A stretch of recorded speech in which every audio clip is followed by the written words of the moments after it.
So the D-line, interior D lineman, where are you right now with that? It's Power Hour LSU.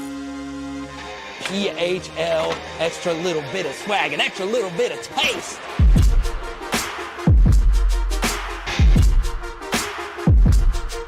Yeah. Man, I'm headed to the field. Terror of the tiger, I'ma always keep it real. Everything gon' get devoured, it's the power. LSU with Carter, it's the power. LSU with Carter, man, I'm headed to the field. Terror of the tiger, I'ma always keep it real. Everything gon' get devoured, it's the power. LSU with Carter, it's the power. LSU with Carter. Let's freaking go. Lock in. Huge show tonight. Brian Kelly with the biggest quote in college football media today. It was via Jacques Doucet. And truth be told, I'll first share my thoughts on our involvement with this. I tweeted out the clip because when I play clips on shows, sometimes they don't work, and I need to go to my Twitter to play the clips.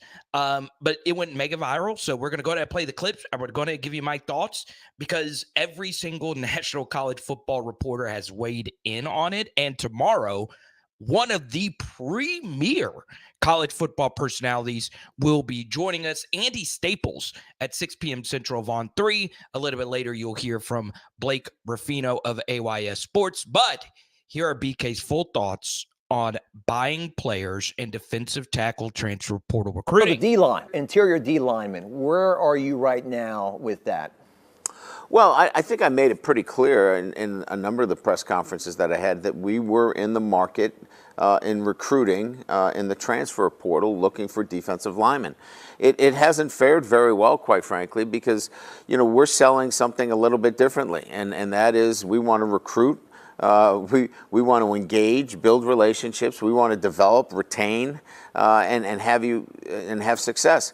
We're not in the market of buying players, and unfortunately, right now, that's what some guys are looking for. They want to be bought. And look, I understand NIL is part of this, and we have an incredible collective. We have very, very generous opportunities around the greater Baton Rouge area for NIL opportunities. So they are here, but we're not going to go out and buy players. That's not what this is about. This was never about that. We will develop you. We will get you ready for the next step, as we did with Jaden Daniels, as we did with Malik Neighbors, as we did with Brian Thomas. We developed 3 defensive linemen that all got drafted this year, and we'll do that again.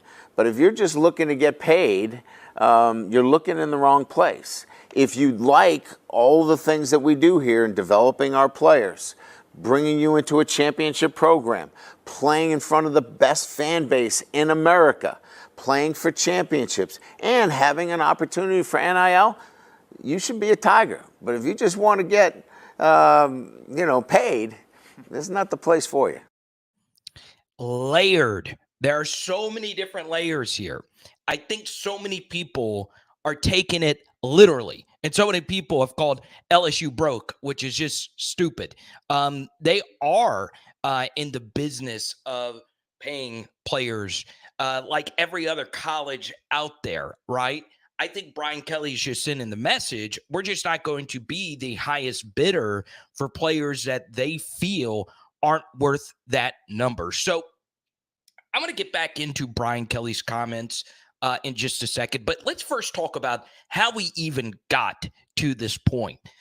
The first thing is LSU has had a lot of luck with transfer portal recruiting, right?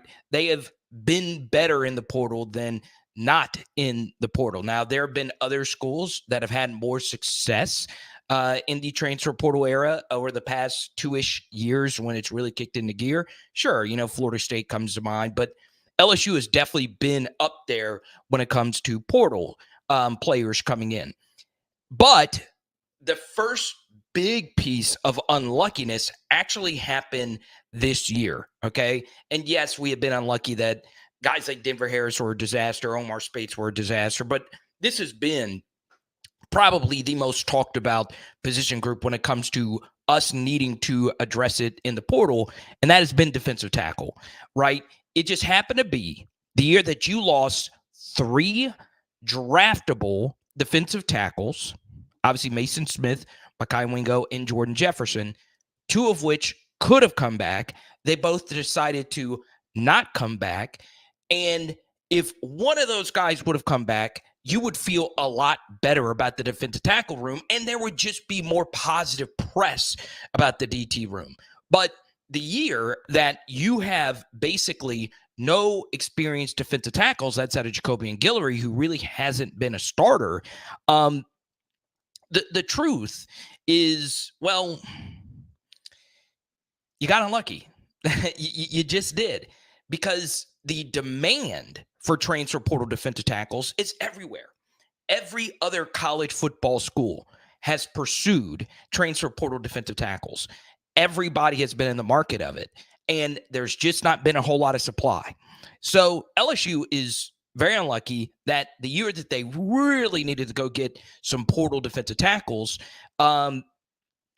he wasn't able to just go get them because, well, these DTs, Simeon Barrow and Dominic Williams and Philip Bleedy, who I spoke to some throughout his recruitment, it's crazy to think that we are at this point and we did not get any of them. But it's not really crazy, because these 3 players in particular could have gone to any school that they wanted to in America. SEC defensive tackles can't go to other SEC schools. So you couldn't go get another SEC defensive tackle in the portal unless you did it in the earlier portal window. That's why Walter Nolan at Texas A&M was able to go to Ole Miss. In the later portal window, you can't go from SEC school to SEC school. That's why you can't go get Jacoby Matthews. We whiffed. We whiffed on all 3. We were in heavy pursuit, in particular Dominic Williams, and we just were not able to get there. And that stinks. It really sucks. It really stung for the LSU coaching staff that really pursued those guys. It really stung for Bo Davis, who takes recruiting very seriously and just got here and would have loved to have one big name transfer portal defensive tackle, especially the fact that he could have beaten out 2 of his former rivals, obviously Oklahoma, and now rival of his is Texas, where he came from. So that's the timeline of events. So that's just to get everybody together. We're going to get to all your comments. As always, we go to your super chats. LGZ, good to see you. It's been a while. Don't be a stranger. Pegasus. Logan, one of my new friends, met him. He actually played college football. Good to see you. Love your expertise throughout this evening. Tony the Tiger, Booker's Rebirth, Gorilla, all of you, good to see you. Don't forget, big guest Wednesday night. Andy Staples joining us. That's tomorrow. Now we get into the actual comments itself. So Brian Kelly gives a one-on-one interview to the premier LSU television reporter, which is Jacques Doucet. Right, Jacques Doucet is the premier presenter of LSU athletics when it comes to the media. Okay, so he comes in, does the interview. Jacques asks a really good question. You just heard the full answer. I think there are so many layers to it, okay? I don't think Brian Kelly could have sat in that interview and said, oh, we just got outbid, or, oh, we didn't reach their number, because that just doesn't sound good, right? The better thing to say is, well, let's just not buy these guys, right? Let's just not buy guys who we don't know for sure if they're truly needle moving. Not going to fling out a 7-figure sum that could be used elsewhere. We are in a transition where the powers that be in college football are trying to regulate all of this. And it's going to take a while for this to happen, or it can happen really quickly. For me, I do think there was a piece of LSU, the way I understand it, that just wanted to give Dominic Williams the money. I think there was some that just wanted to acquiesce to his demands because we desperately needed a defensive tackle, and we had already spent so much time and resources to get after this guy, and we just weren't able to do it.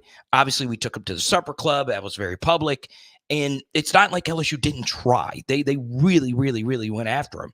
And Oklahoma won out. It happens. I'm not really angry about that. And obviously we were live when the Oklahoma thing actually happened, and I went crazy because we have whiffed on so many different guys. But I do agree, and I'm not just saying this because I've been very critical of Brian Kelly on this channel before. I do agree with the messaging, and at the same time, I think it's also a way that he is telling other LSU boosters, hey, I'm not just paying for kids, right? I need you, though, to jump on board to help us with this changing world that we're in college football. I understand a lot of people wanted to put Brian Kelly and Dabo Swinney in the same pool here, but that's just not the case. Dabo is very staunch in this position. I think Brian Kelly definitely is more progressive when it comes to actually going out there and using some money to go get players. It's silly, though, that anyone would really believe him in saying that LSU is not doing what every other school is doing and what every other school has always done, even though it's just a little bit more prevalent. And probably it does. I mean, players are just getting paid more now than they ever were before. So, look, I got to be real.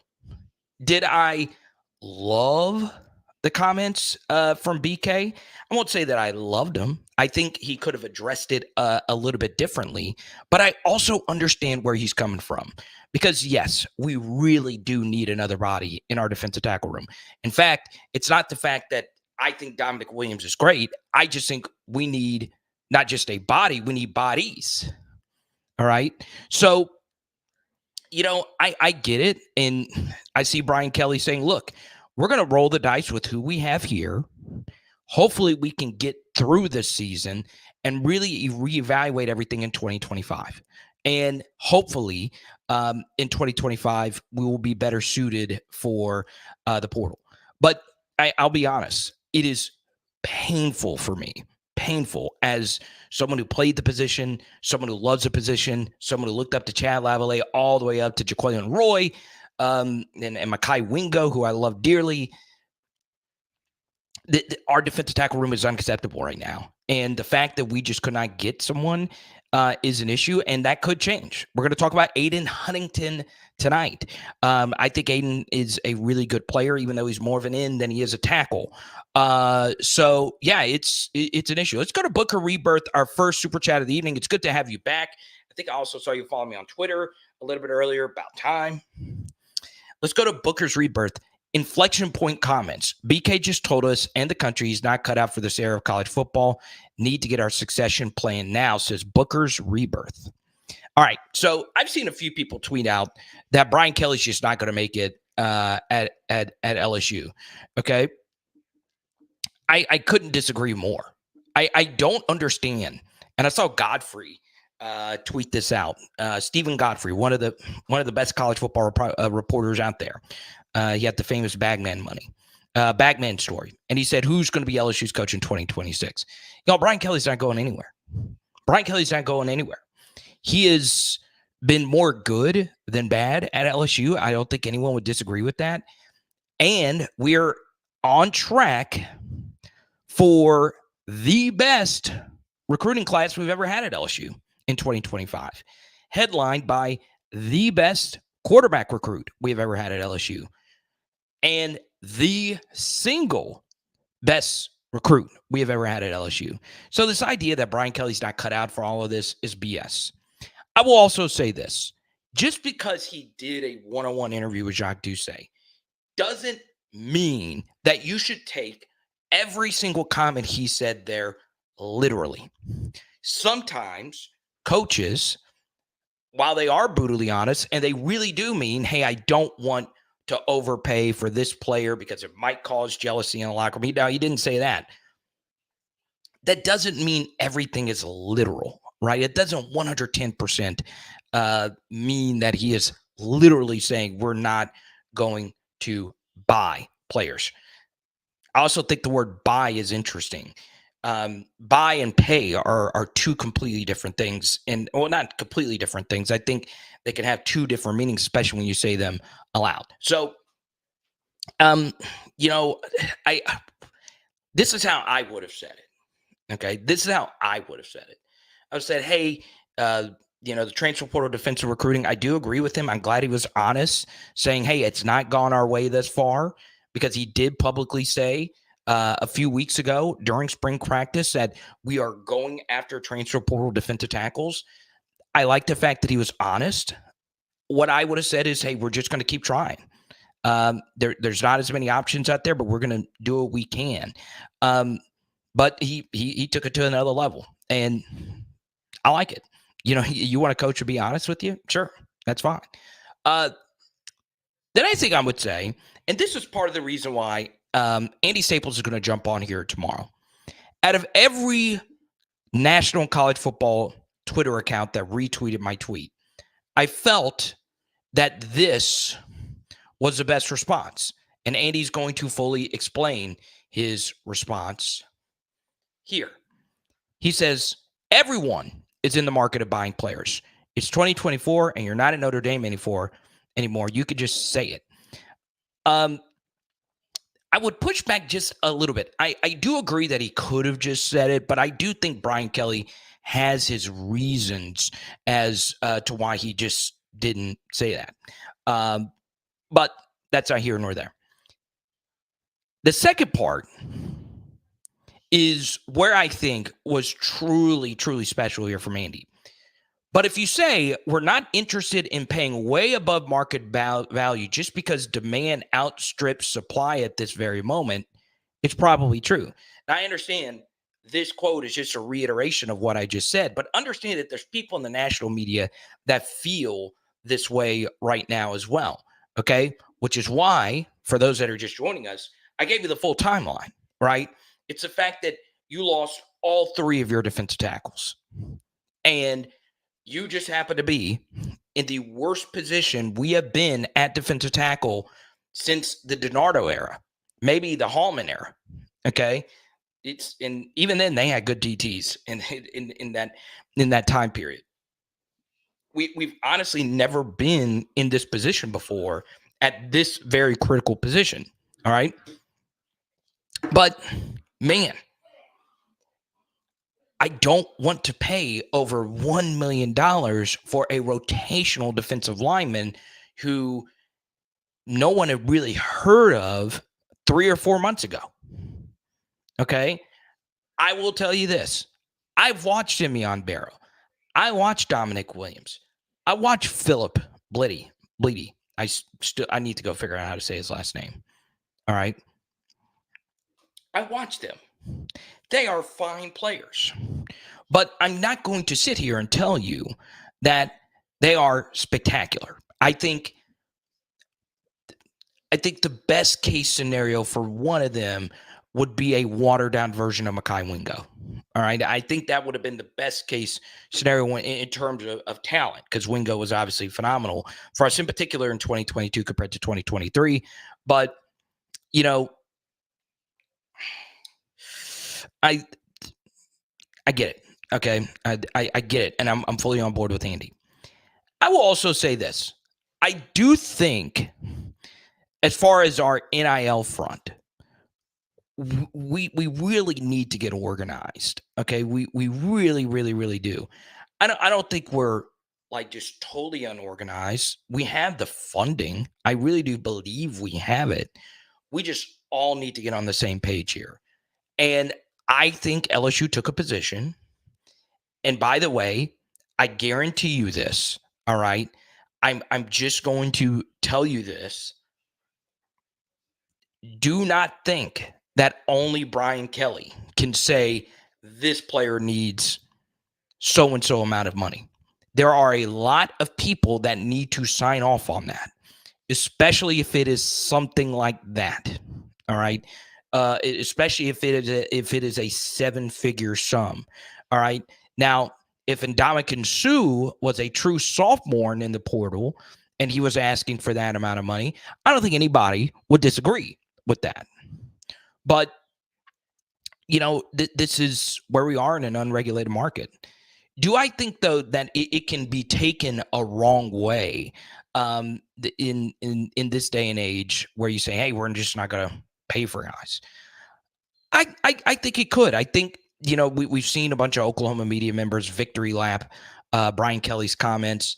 I don't give a damn about them. We're going to beat the hell out of them in Thanksgiving. Oklahoma, they're trying to be relevant with Brent Venables, who has honestly underachieved since he's been in Oklahoma, but that's not here nor there. Okay. And I do like Jackson Arnold. I do like the direction that their offense is heading. I think the OC that they brought in, the North Texas coach, could work out. I think so. I'm not saying that Oklahoma's not a good program. I'm not saying that Venables hadn't done some good things up to this point. But Oklahoma's victory lapping like they are Scrooge McDuck right now. Okay. I hope Dominic Williams gives you $1 million worth of production. Okay. I hope he does. But look, we've got to do better. The bottom line is we've got to do better. All right. And I think that we will. I'm not just saying this because, I'm an LSU fan. You guys know, and people that know me know that I've always been, sometimes to a fault, painfully objective about this team. All right. Painfully objective. And you guys saw me when the Williams news actually happened. It's not a happy camper. But as I've learned more, it's grown on me that maybe this was not the best move for our team. All right. I will also say this. You went and got and completely improved your defensive coaching staff. All right. You really did. Blake Baker is worth the money. 2.5, it's a lot of money. Mizzou gave him a raise. We had to go get him. All right. I was on, and it was funny. The last time we had this really viral Twitter clip, it's the same day Matt House got fired. Everyone thought it was me that did it. It wasn't. I would like to think it wasn't. And I told you, hey, Blake Baker's going to be the guy. That's going to be the guy we're going after. It's going to cost a lot, but I think it's going to be worth it. Bo Davis, $1.25 million. A lot of money. I think it's going to be worth it. Now, I have my concerns with Corey Raymond and how the things ended with Corey Raymond the last couple of years with Florida and the 2 prior years at LSU. And Jake Olson is a first-time, real on-the-field position coach at a Power 5 school. I mean, he was involved at Missouri, so I'm looking forward to seeing what he's going to do. He's very, very, very young. And I think one thing that fell under the radar is that we were after a transfer portal corner and we lost him to Alabama, which, sure, Saban, lose a defensive back to Saban, I have no issue with that. Nick Saban is the premier coverage coach ever, honestly, especially the modern era. But if Saban's not there, we shouldn't be losing DBs to Alabama. And we did. So I have been brutally honest with you. I'm still a believer in Brian Kelly. Defensive scheme is going to be better next year. I still believe in the macro vision with the 2025 recruiting that we have going on right now. But this last week needs to get, this last week doesn't need to happen again. It just does not need to happen again. And I don't think that is a statement that is bold, honestly. I think that's just the fact of the matter. I'll tell you this, Sam. I'll tell you this. I saw a clip earlier.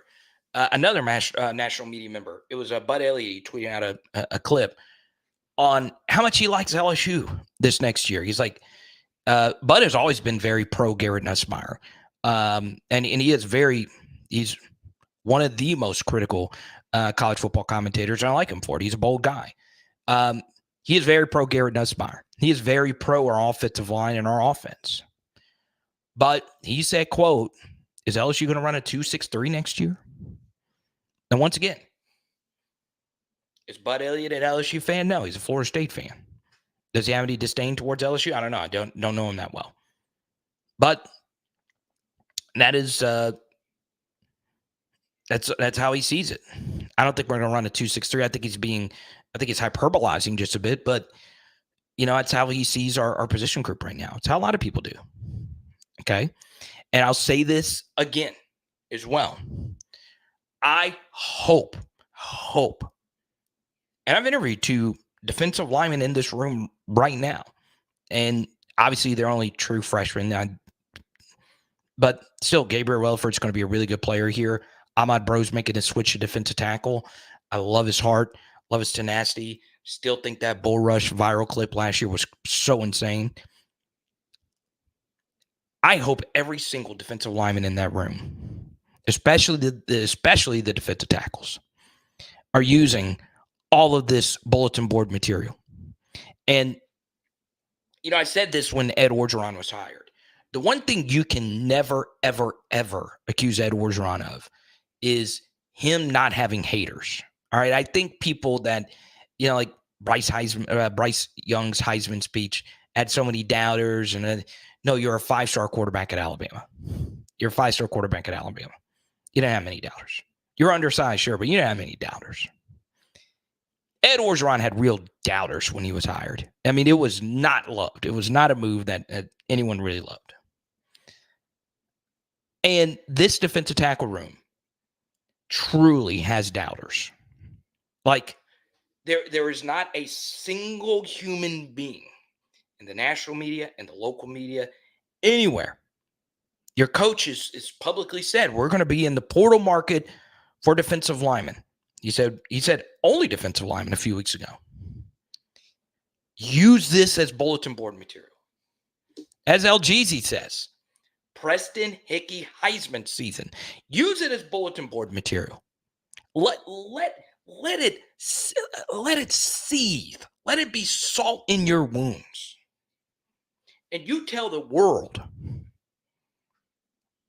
you're going to think it's Glenn Dorsey, Chad Lavallee, Ronnie Estay, and Michael Brockers coming off the bench. Let them believe. Let them think that this is what's going to happen this year. I will tell you this. I've even seen people in the Texas media say this. And Texas obviously is not the biggest fan of Bo Davis right now because because he left them. One thing you cannot deny is Bo Davis is an elite developer. Byron Murphy was not 5-star defensive tackle recruit.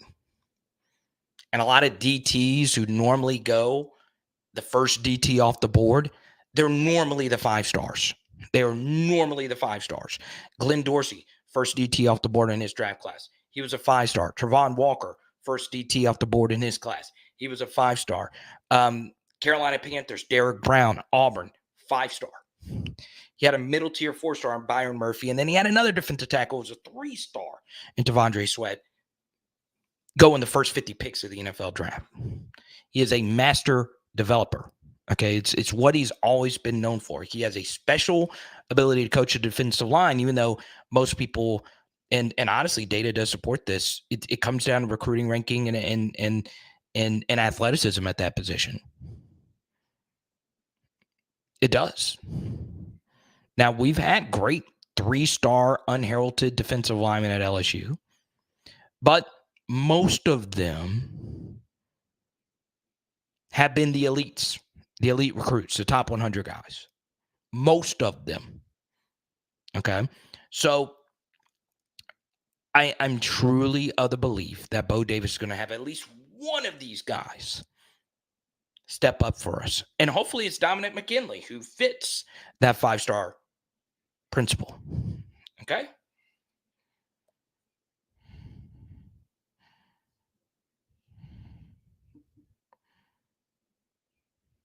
I'm all for development, but I need a fan base to lower their expectations and be more realistic about outcomes with our current roster, says Danny Groh. Okay?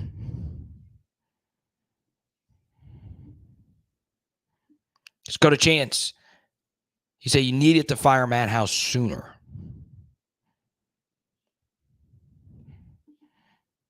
I won't find any disagreement with me there. I mean, I just got to be real, man. Look, I will be real. All right. When you talk about these kinds of things, it's never easy if you're like a super fan of this team like I am. And I have a journalism degree, and I've always wanted to be objective sports analyst. That's why I have the SEC channel and the NFL channel. I did 2 videos on Connor Wigman today. I think he's a really good quarterback. I really do think so. Some things I like, some things I don't. I've shared it on here before. But if you want a full film review, I did one on the NFL and one on the college. Okay. Like, I do this channel because I love it. Now it's become a job. It's what I do every day. But I do it also to give people a truthful fan perspective on the team. And I try to be as honest as I possibly can. Trust me, it's not fun. I did not expect some of the things that were said to me when I did the Madhouse video a few years ago. It's not fun. It's not fun. But it is what it is. I don't want to be dishonest with you. But I do think it is a little quotey, a little overblown, a little too social media-y of panic right now over Brian Kelly's comments. Like I said, it wouldn't have been how I would have addressed it, but I think life will move on, and I think hopefully we can find something else about our defensive tackle room. Now, let me take a look real quick.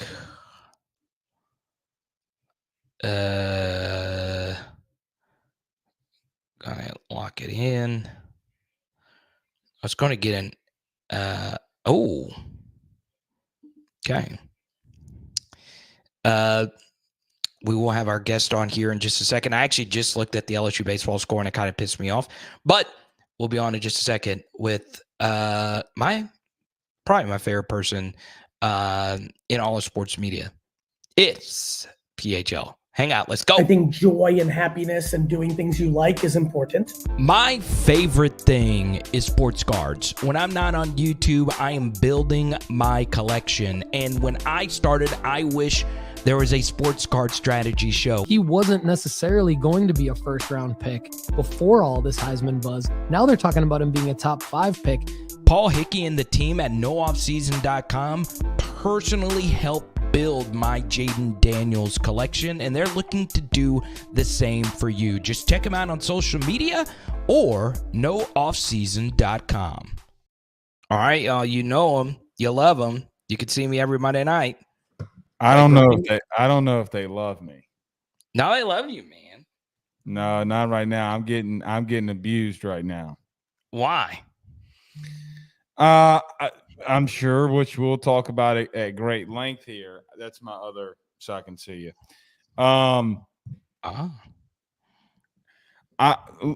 Where do you want to start? Because you just went. I mean, you went viral. Now I know it was Jock's interview, but you're the one going viral. What has been the reception that you've observed from the Brian Kelly, who, by the way, just came out, Carter, and had another statement and basically said, well, what about me? If I pay these guys, what about Will Campbell and Emory Jones? Right. Okay. Well, we'll go on ahead and play this clip because look, when I saw the Jock link, it only showed that clip. So I would have included. He didn't release the whole interview yet. He just released, those two things. Right. So let's actually go to this clip so everyone can hear it. I don't know when Jock was planning to air the whole thing, but here we go. Somebody said when you buy a player, they own you. Well, they also have to understand that they're walking into a locker room with a cloud over them as well. When you're making those decisions, I have to factor in everybody who's sitting in these seats here, and everybody, including, my offensive linemen who are the bell cows who have been playing for me over the last 3 years as freshmen and sophomores and juniors. What about them? Somebody said.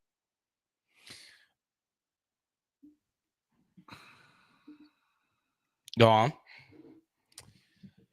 I understand what people's thoughts would be behind Demonic Williams.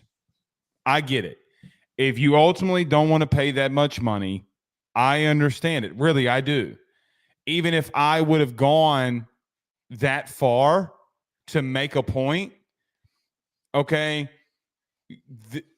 there has been mismanagement at defensive line, okay? You got bailed out by your corners coach who brought in Mekhi Wingo for you, okay? And you got bailed out by Jamar Cain that brought in Jordan Jefferson. So the truth is, if you look at it from a holistic view, you had one defensive tackle from the Ed Orgeron era that got drafted in this year's draft that you recruited and brought in. The other two guys that got drafted were from where? Kane and No. Meaning they didn't come from high school recruiting. They came from what? the portal. Yeah. Okay. Now let me start off by saying I am not even remotely close to thinking that the ship is run and everything's over with BK, because clearly they figured out something offensively. Clearly. Yeah. Right? And so when I say all this, like I had comments today saying, oh, Blake hates Brian Kelly. Where have I ever said that or even given the remote understanding? But here's the truth, the way that I see it. You can bail out on Demonic Williams, right? Yeah. What you cannot do is not every one of those guys. By the way, CJ West committed tonight to Indiana. You mean to tell me that CJ West got $1 million from Indiana? Do you mean to tell me that Philip Bliddy and Isaiah Rakes both got $1 million apiece to go to Auburn? Are you going to tell me that Harmon got $1 million to go to Oregon? Are you going to tell me? So you can excuse, okay, I will even give you Simeon Barrow at Miami. Okay, like I will even excuse those two. You can't miss on Bliddy. You can't miss on Rakes. You can't miss on CJ West. You can't miss on Harmon. Because each one of those guys are better than what you have in the interior right now. Carter, we saw a spring game of real rotation at the defensive line in the interior where Kimo Macanole got first-team reps. They gave up a long touchdown to Caleb Jackson. Preston Hickey comes off. Kimo Macanole goes on. Sean Washington goes on. And they keep pushing them into the first unit to see who will win that second spot next to Jacoby and Guillory, who, by the way, you need a three-tech. You need a three-tech. They were out there. So what am I frustrated about? I'm not frustrated that you didn't pay money. Do I think that your collective needs to be more organized? And BK said our collective's fine. No, it's not. You have people that are out there saying that on Twitter that they can't even log in. Now, maybe it's user error and that's fine, but probably that. because I mean, I'm going to be honest. I talked to somebody today who is not technically unsavvy, who could not get in. So it's not a boomer, right? We're not talking. No, the guy's like 35. He's 35 and just got out of residency. So I understand, okay, you've had 9 D-line coaches or 10 D-line coaches in 11 years. But that's not an excuse because you've had 2 different head coaches and you needed to establish your weakest link. You did not. Now, you addressed it with going and getting – okay, Bo Davis, which everyone should have confidence in, but he wasn't going to come in here and be a miracle worker. So you can say all you want to, but you are not going to be able to convince me. Not Carter. Philip Bliddy's the starter here. Yeah, no, I really liked him, and I'm not just saying that. I've revealed that I've talked to him some. Okay. All right. Well, but I do think he's good. I do. Okay. I do think he's good. Newsflash. So is Isaiah Rakes. So is Harmon. Because if you're going to go down to a format, Carter, are you really buying that all these D linemen got $1 million? Are you really buying that? Like, no, it's honestly well, it's not. I'm not going to say it's impossible. Listen, I'm not saying BK didn't say that, but that is the rumor that's out there. Now, I was watching your show. I agree that Andy Staples. You know who else gave a good analogy? I can't believe I got to say this. Billy Lucci. I saw Billy defending BK. I saw it. Well, I might have missed another one. But see, here's the difference. And let me wrap this in. And I said this the other night, and it completely got, like I said, hey, and a lot of this isn't even BK's fault. What I didn't want to go out there and say the night that I had you on, and me and you talked about this last night, some of these things are out of Brian Kelly's hands. Like, if you're going to spend $1 million, he can't just go out there and willy-nilly. Exactly. Like, this goes to many different people, like many different people. Is he right for not overpaying? Sure, I will give you that. And Carter, the truth is, I think we're all with him in that. The problem is that I know that not each one of those guys cost that much money. Yeah, and I think the lesson, if this isn't all fixed by next year, in the trenches in particular, you have got to get portal guys committed as soon as you possibly can. Well, what does the NFL do every year? The Cincinnati Bengals needed offensive tackles, and what did they do for them? It's one word. It starts with an O, ends with a paid. Overpaid. They overpay. Now, I agree.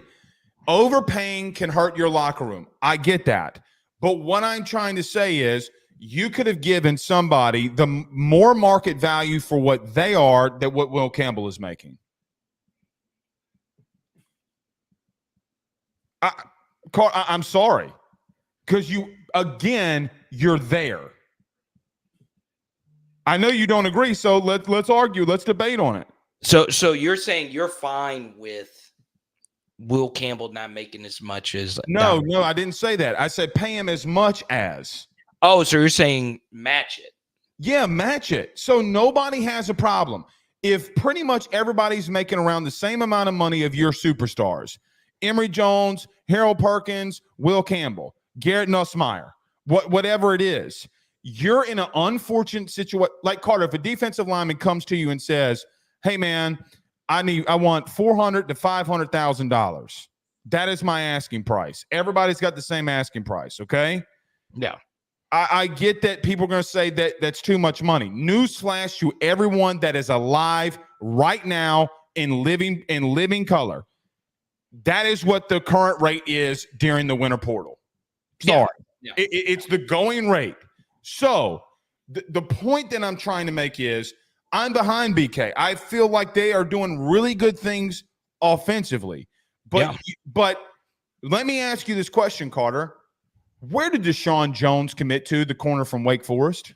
Don't get me started on this. I didn't want to get too deep into this. So, but you can make the argument.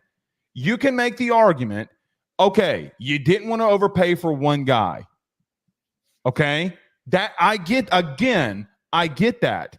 But what about everybody else? I fully agree with you in the fact that you've gone over. Like, I understand it's fun, it's exciting to bring Louisiana guys home. But Blake, I'm getting a little frustrated with it being guys that have not proven anything, right? Like, you got to start getting some guys that have played, right? That have proven tape. Now, all of them don't work out. Simeon Barrow. Exactly. And here's the issue here. Here's the argument between LSU fans. Oh, well, you can't pay over market value for a guy that might not be that great. Okay. Carter, 3 weeks ago, LSU baseball had not won a series in the SEC, not one. And every single fan came to an agreement that Jay should have attacked the transfer portal harder. I will tell you that there are guys in baseball going for $650,000. What do you think it took Skeens? What do you think it took Skeens to get here in baseball? Like, you're seeing how the sausage has been made. What do you think the top recruits are getting at Georgia coming out of high school? Do you think that they're only getting $100,000? Like, is that what you really think that they're only getting? So let me ask you this. As far as Brian Kelly's specific quote today, okay, as far as like him, like his buying players, that part of it, would you have? I don't think I would have said it the same way. No, I wouldn't have said it that way. It was he opened up more can of worms than he, I think, either realized but he knew that it would calm the fan base down. Right. I'll tell you this. Most LSU fans loved it. What he said today. Yeah, because he kept it real. But again, right. Why is it? Why is it? I think people are misunderstanding what happened. Okay? Like, I think people are misunderstanding what happened. If you don't want to pay the one guy, I understand. You're not breaking the bank or doing anything ridiculous that you're not already doing. By the way, giving a kid $400,000 to $500,000 is probably, I would assume, just making an assumption, that kid's not making more than everybody else on the team. He's not making what the top is making. But you are in a dire need. And here's another thing. So about him saying, okay, listen, we don't want to buy players. Well, that's going to be a little rough when, in the same statement, you're saying you have a collective, your collective's fine. And then, by the way, Carter, did you see the Dominic McKinley, as soon as he graduated and was done with school now, you do know that he just signed with Gordon McKernan. Good. Oh. Good. How do you think things happen? Gordon gets it done, man. Literally. And I know that's his slogan, and figuratively. Get it done. What do you think takes it there? Gordon getting it done. Okay. Do you think I'm off base? No, I don't. This is what I understand. I feel that a lot of the big players on LSU's team, I will not confirm nor deny this, they all make at least $400K. They all do. Okay. If not more. If not more. It's probably more than that. And I understand that a lot of LSU fans would be like, well, I don't want someone I've never heard of a month ago being paid $1 million. So then why does everybody want Aiden Hutchinson? Aiden Huntington. Huntington. What did I say? Hutchinson? Well, you get them confused with the Detroit Lions. I do. The defensive end. Because he's that freaking good. He's that freaking good. Carter, if he played at Wyoming and was in the portal versus him being at ULM, would you know who he was? I mean, probably not, but PFF's great, good. He's a bender and get around the edge. Had a good game versus Ole Miss. Okay, who we play this year. But they got 3 new interior offensive linemen that they're going with. Like, those guys got kicked to the curb. Yeah, the Ole Miss offensive line was not the best. Lane did a really good job scheming around it, like he did versus us. But my point is, I think Aiden is fine, but I do agree with you that he's not a defensive tackle. I think that people, I think people are missing what I'm trying to say. And I feel like I'm being as Lil Wayne says in the Carter 3, my intentions are good.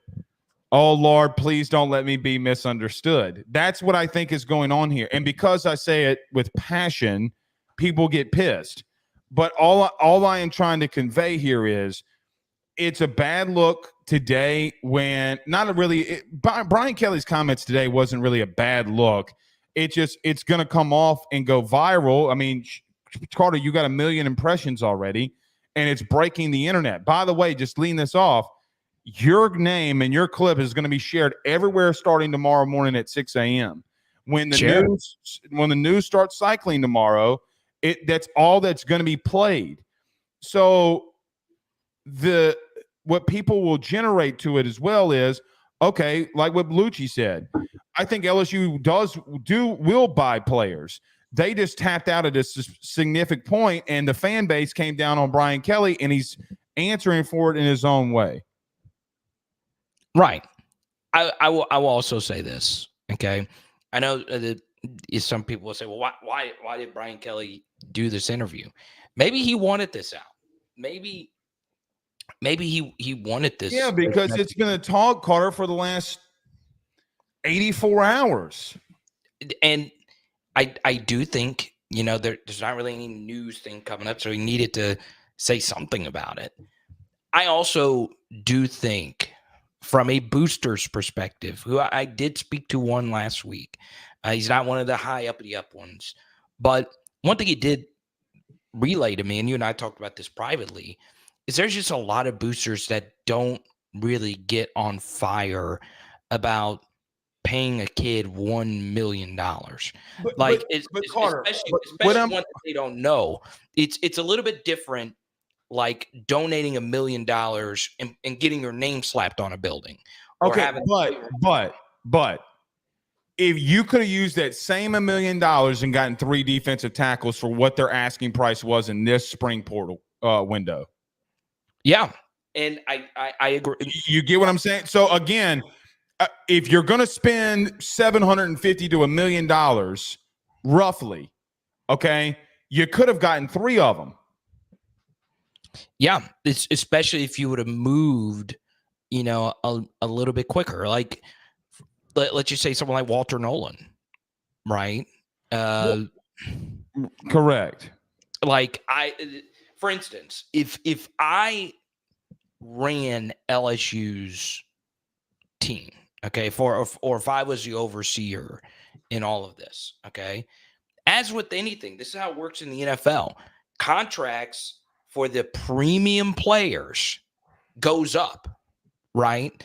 Like they always do. Kirk Cousins just got $180 million guaranteed because they needed a quarterback. Exactly. Because the longer you wait, the higher the price actually gets. Right. And I would have, if I was running LSU's NIL budget, Walter Nolan has been a good player at Texas A&M. He's not been this unfreaking believable dominant force, but he's very, very good. I would have said, look, it's worth going to him and saying, look, we'll give you $500K to come join our room. Unless what do you think it took to get him to Ole Miss?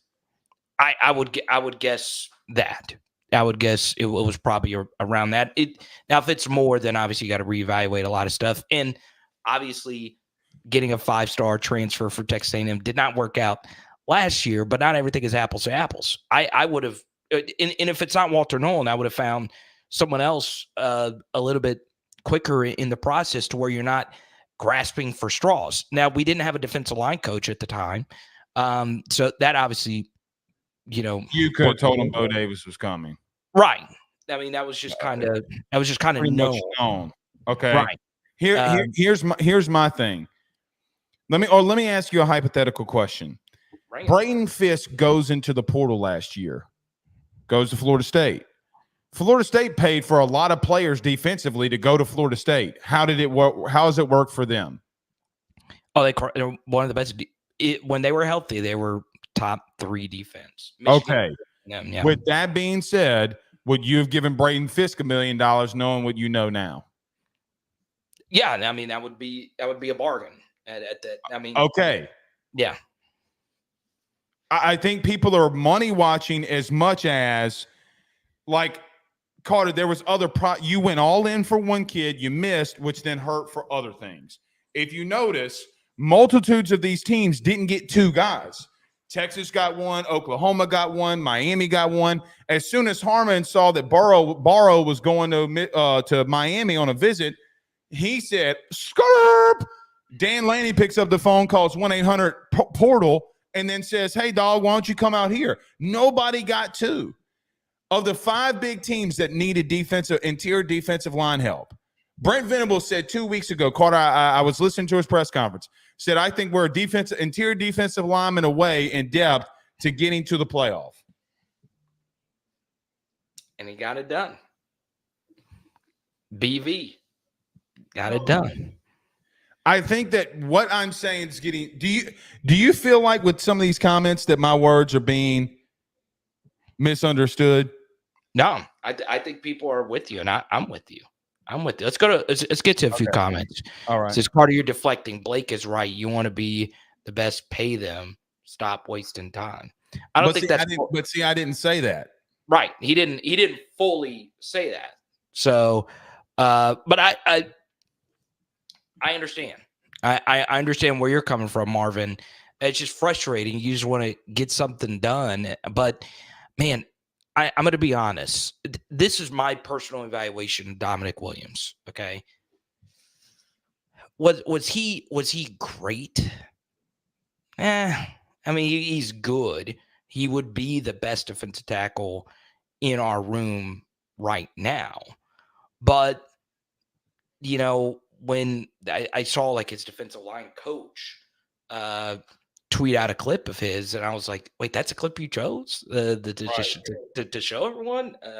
One where you fired off high and just ran, basically. I watched a decent amount of him, and I was like, okay, would he be the best defensive tackle in our room right now? Probably. But am I going over 7 figures for him? It's a stretch. It's a stretch. Well, and to this point, like Braden Fisk was on with Bus and the Boys. Did you see that? I didn't listen to the interview, but you did tell me he got paid. Well, he confirmed it. He said that USC offered him like $500,000 in the loft and all this kind of shit. Like, I mean, I don't think the kid's lying. No, I mean he's already a million. I mean he's already a millionaire now with the signing bonus he just signed. There's no reason for him to lie about it. Before the fact, because that makes USC look good, right? If that even if they lost out on it, makes them look good. They're like, oh, at least we're trying. Carter, let me ask you this question: if you have a really good offense again returning, and you're going up against Ole Miss, and you can't stop them on offense, would you spare any expense to beat them and go 10-2 and make a playoff?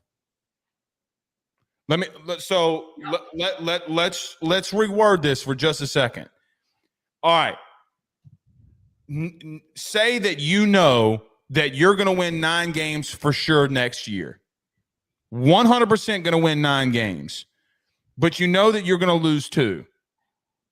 But the sleeper game, or the game that you got to win to get to the playoff, is Ole Miss, is $1 million for a guy that you know that let's just say $500,000, regardless of what it was, that comes in and helps you stop the run. Would you spare any expense? I would, yes, especially knowing that the barrier. You would spare an expense if you knew getting somebody to help you on the defensive line would get you to the playoff. Yeah, absolutely. Yeah. There's no way that I would spare an expense if I knew that one game determined that I would make a playoff. Or, Carter, they gave up 317 yards on the ground against Ole Miss.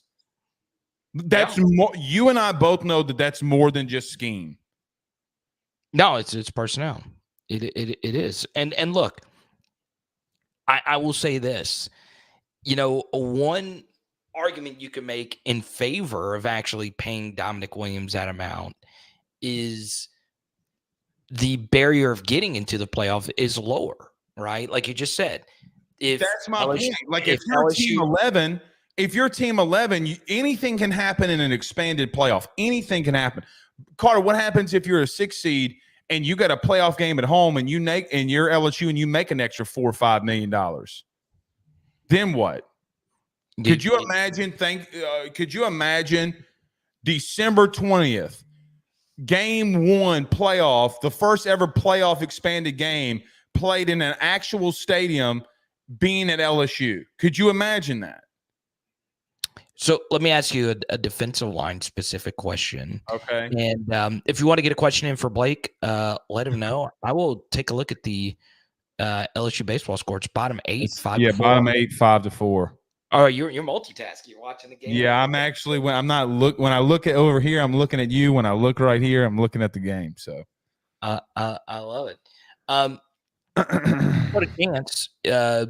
Super diehard PHLer. It's easy spending other people's money on here. I'm done. I'm done. Why are you done? I'm done in the sense of it's not. What do you, Carter? What the fuck? What the fuck do people think go on in high school recruiting? Oh, deals.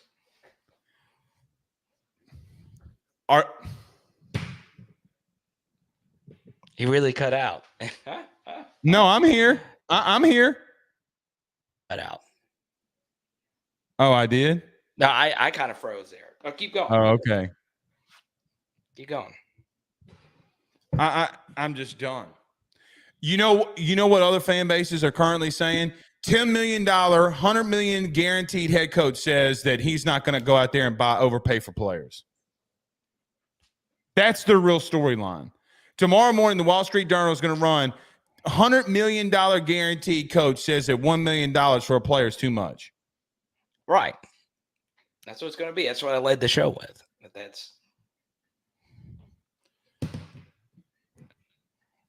But I'm sorry, dude. But I'm in agreement that I do not think Dominic Williams was himself. I don't either. But again, regardless, if you get one at $500K, it's worth it.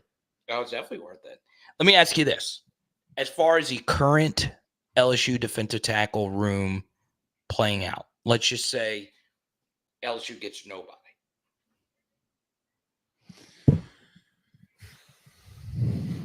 I take a D lineman off and I put Whitweeks on.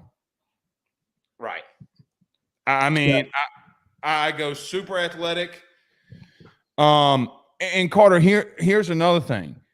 They went after a corner, which tells me they don't feel good about what they got going on at corner.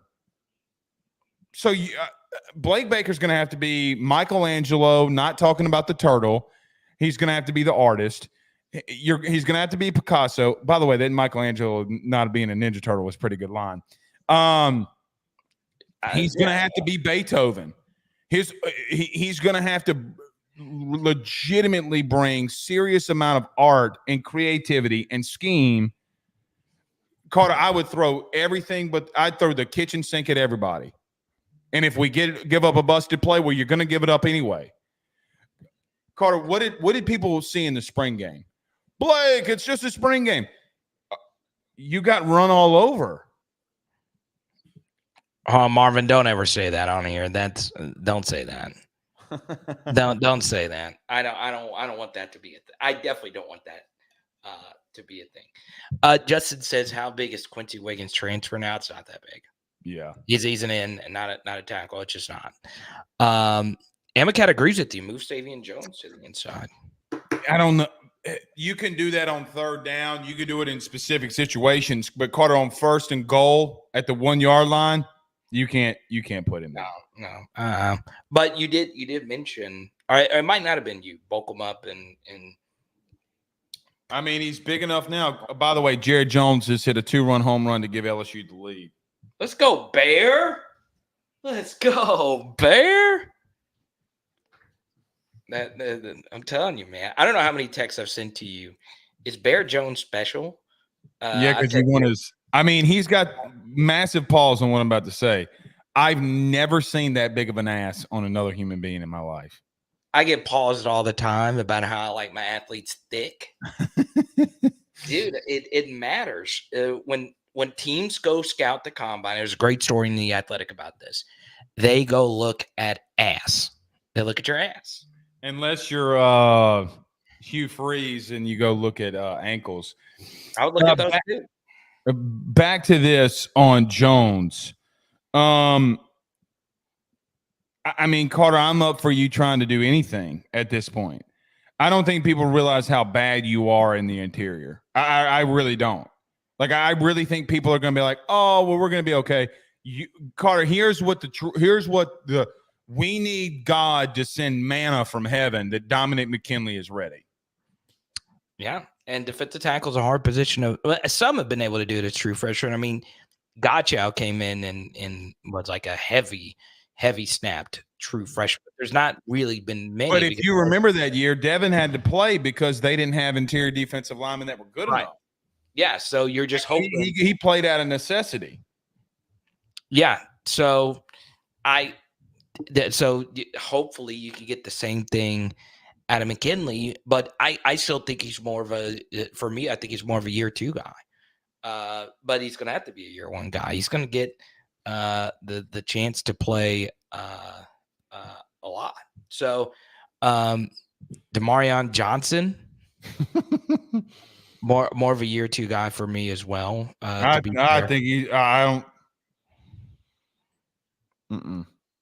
Maybe year 3, maybe. If we're lucky.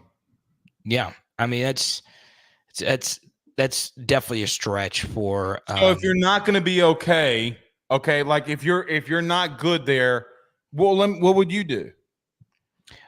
What I would do is go to Jalen Lee and say, "This is your chance. Please, please, please." What would you realistically do? Obviously, I would. Well, Guillory would have to start, and then the other DT, I would put either Preston Hickey or someone there. I don't know. I wouldn't want Dominic McKinley to be the first guy to just start right off the jump. Me either. You can't run him out there play 1. Yeah, unless he takes a massive leap in camp, I don't think you should do that. Yeah, and I say this all the time for like the true freshman, like year 1 guys. Like for me, there's not been a guy in this class that I say should just start right immediately. I felt that way about Emory Jones and Harold Perkins and to also Will Campbell. And those guys were ready to go. But like it's so hard to play true freshman day 1. Like so when you run out against USC, what scheme are you running? I'll run my base stuff, whatever that is. I don't know if Blake's going to switch that up, but I would just try the 4-man front and see if Chemo or someone like that took a massive leap. But the chances of that are not that great. And this is putting an ungodly amount of pressure on Jacobian Guillory, who is a solid rotational defensive lineman. I'm not worried about Jacobian. I think Jacobian can give you very quality snaps. I'm worried about, as what Brian Kelly mentioned in his press conference, which we missed. I'm about to circle back to this to get your thought on this. Yeah, okay. It's not Jacobian I'm worried about. It is what is literally right next to him. Because if that guy that's going to have to probably play a lot of 3-tech, all right, and shade or be head up, you can't have a guy that's built like Jacobian Guillory there. Right? Like you need somebody that can move and get in the backfield and create chaos. So now we go to the one transfer that you do have in Gio Paez.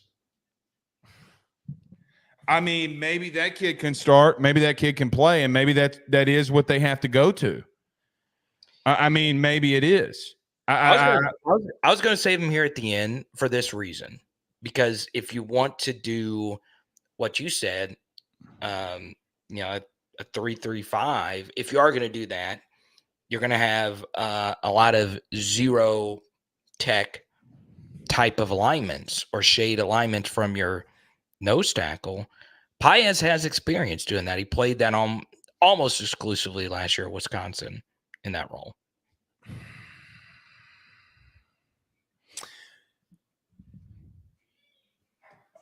Oh, okay. So all right. Circling back to something very quickly. Go on in. Brian Kelly opened this by saying, hey, I went out in press conferences and said that we needed it. And how's it going right now? It's not going well at all. Okay. So he literally is admitting that they needed it. Like, he admitted today that they really needed those guys in the interior. And he just said, well, we're just not going to overpay for them. Okay. So let's break down what he said. Carter, in the beginning, he is saying, guys, in theory, this is what I hear him saying. Correct me if you think that I'm wrong. Guys, we desperately needed dudes in the interior. But it just got to a point for us that we didn't feel comfortable to pay it what the going rate was. But it doesn't change the fact that we really needed dudes there. Yeah. No. It like I said, I've always said this about Brian Kelly. He will be very honest about things. I do think that his pay players, that actual part of the quote is actually very layered. That could be him saying, hey guys, we got to step it up. That could be a message to a lot of people. Do you feel that it's telling people to step up, or do you feel it is like what he did with corner last year? Remember, he goes on with Pate, and I'll never forget this. Pate goes, brother, I don't think that this guy feels good about what he got in his DB room. I think, Carter, this is Brian Kelly saying we're not good there. Like, I don't think he's taking a shot at guys because he's already done that, right? Like, he's already said multiple times, like, hey guys, you got to step it up. He said it in the first weekend in spring, right? Like, the first week of spring, his opening thing was Scarborough asked him, hey, what are we doing here? And he gets aggravated, says, well, we're just going to have to go to the portal. And nobody stood up then. So I don't buy this whole, oh, well, he's trying to get guys to step it up. I mean, sure, he's doing that. But what he's really saying is, look, man, if we go 9-3, it's because we just have had issues at this position. By the way, Tigers won. LSU baseball gets it done, 6-5. Bear Jones. Midweek games don't change a whole lot, though, do they? It would have hurt their RPI if they would have lost. Okay, yeah, this would have hurt. Well, yeah, because you're on the bubble. But if they were actually good, it probably doesn't hurt. No, them. it doesn't affect them. Let's go to Blanche. Getting many haters saying 8-4, meaning LSU would probably have to lose 3 home games. Do you know the last time that happened? You lost to Tennessee. You lost to Florida State on the road. Last time LSU. Who's that third? Who was that third loss in 22? Florida State. No, Florida. I said them. Florida State, Tennessee, and A&M. A&M. That was on the road. What was it? All right, let's go down in here. I mean, he says 3 home games. LSU loses. All right, so let's get the easy ones out of the way. You're beating Nichols. You're beating South Alabama. You're beating Vandy. You're beating Florida. All right, so let's go from there. So you have 4 wins at the current moment. What do you think about USC? W. I don't think they're that good. Okay, I'll just go ahead and concede that one because I don't want to stop there. UCLA W. So 5-6 wins. All right. South Carolina. W. Lenore Sellers, young QB. We'll be all right. I don't like going there. I don't like it. Fans will be locked in. All right, I'll give you that one. There's 7. Let's get to the real ones here. Ole Miss. Off a bye week. That'll be their 6th consecutive game. Then they have a bye week after that. So you got the biggest rest advantage you can have potentially. So yeah, I'm gonna give LSU a W there. I can't just walk in there and say you get a W there, Carter. I think I can't do that.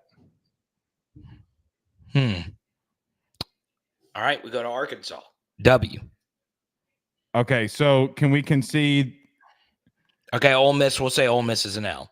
All right, Ole Miss is an L. So you're 7-1. Arkansas, that's a W. That's 8. Alabama at home. Or no, Texas A&M on the road. I'll go L here. Okay, so you're 8-2. Alabama at home. Off a bye. They're off a bye too. That's true. It's 50-50. It can go either way. So we'll say I say they win the final 4 games. They run the table. 2. At this exact moment, you're saying they're going 10-2. I would say 9-3. They would probably. Well, then who are they going to lose to? Let's go upset victory at Florida or upset loss at Florida. Okay.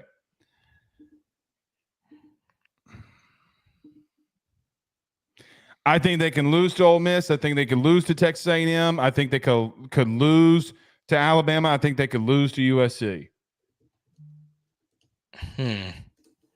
You sleeping on my dude? You sleeping on my dude, Miller Moss? You plum sleep. I'm not sleep, man. I am on the Miller Moss train. Here's one thing I'd say about the Oklahoma game. All right.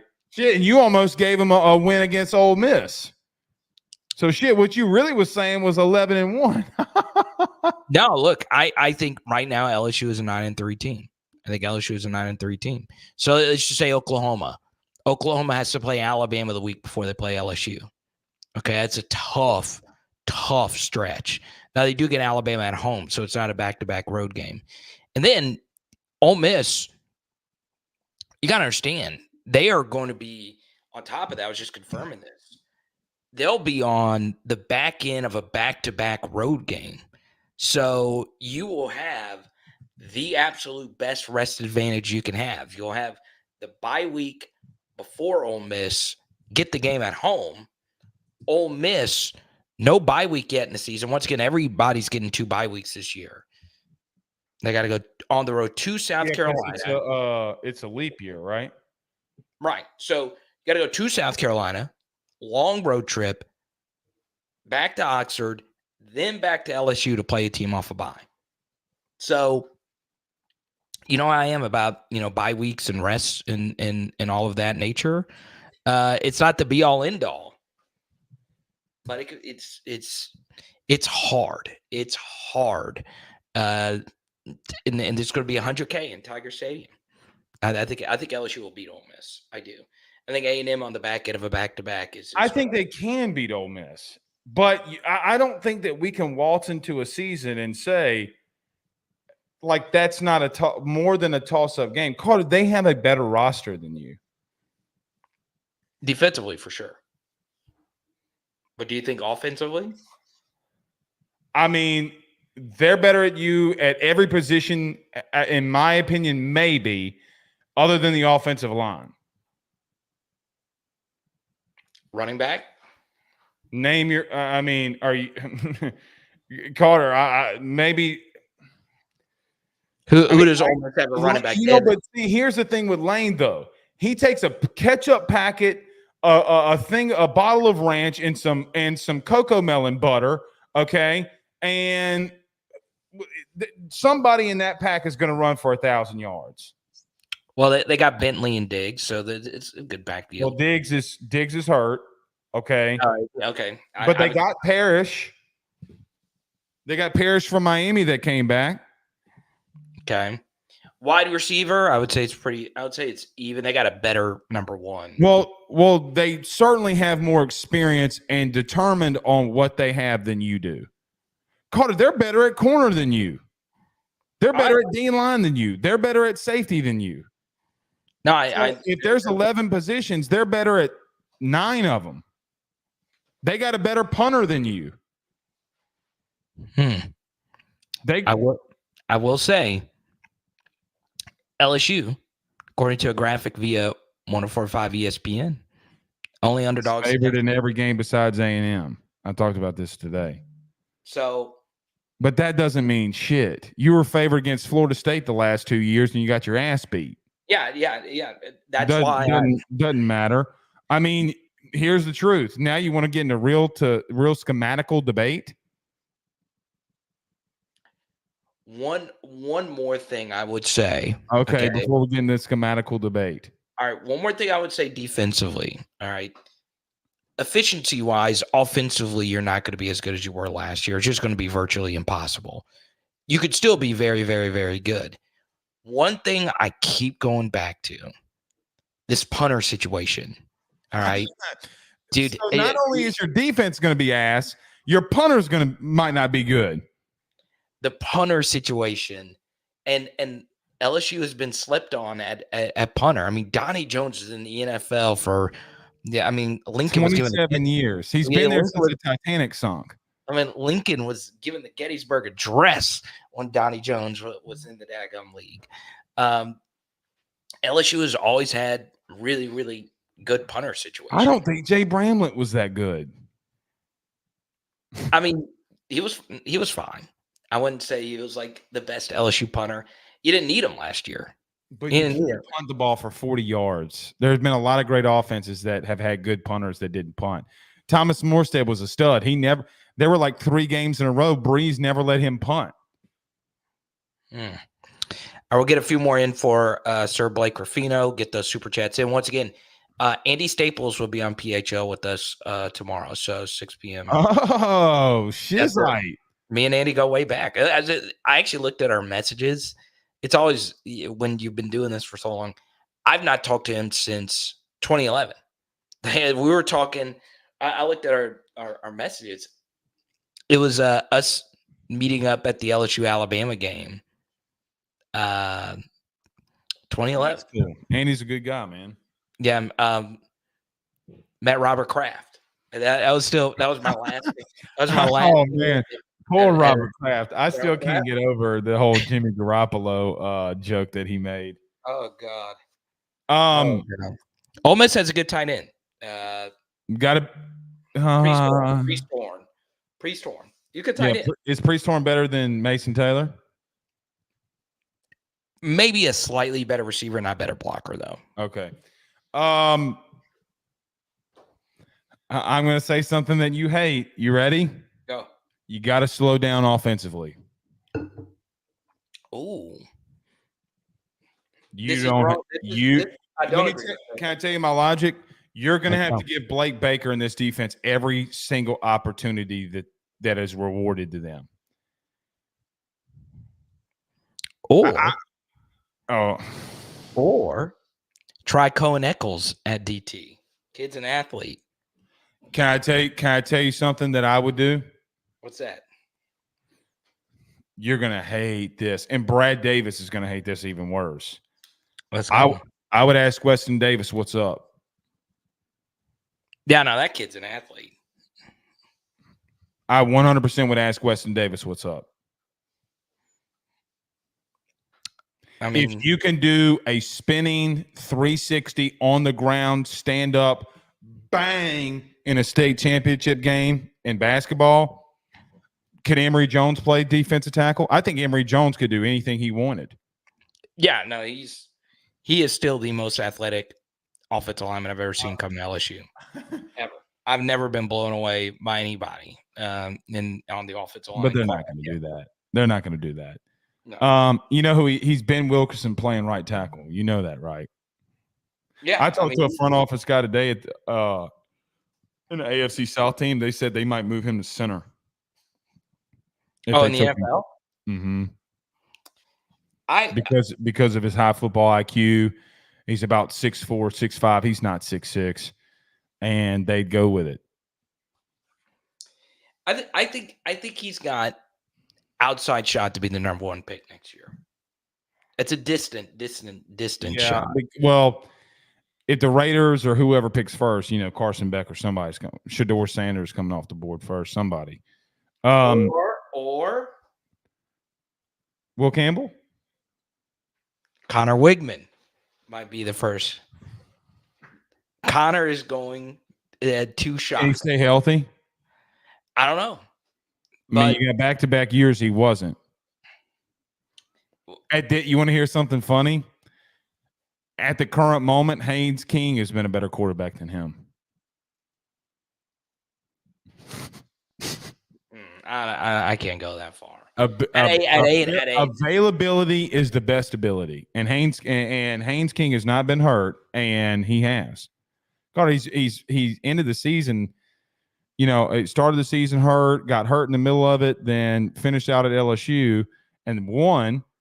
Okay, and then missed the entire season this past year, almost.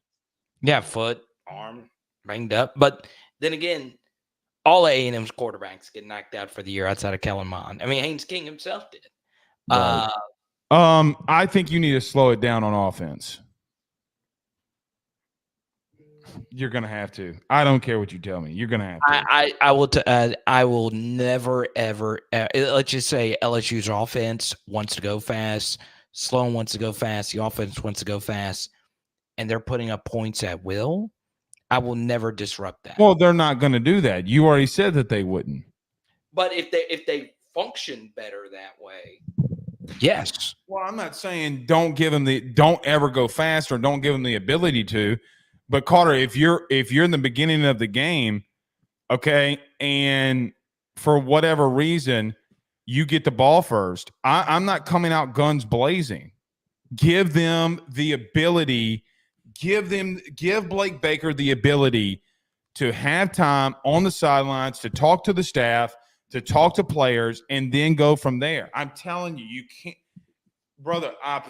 You got to give your entire team the availability to be able to succeed. There is a reason, Carter, that teams like Alabama get in the playoff. Why is that? From last year. That They're team deep. was not good. Why did they get in the playoff? They're deep. Okay.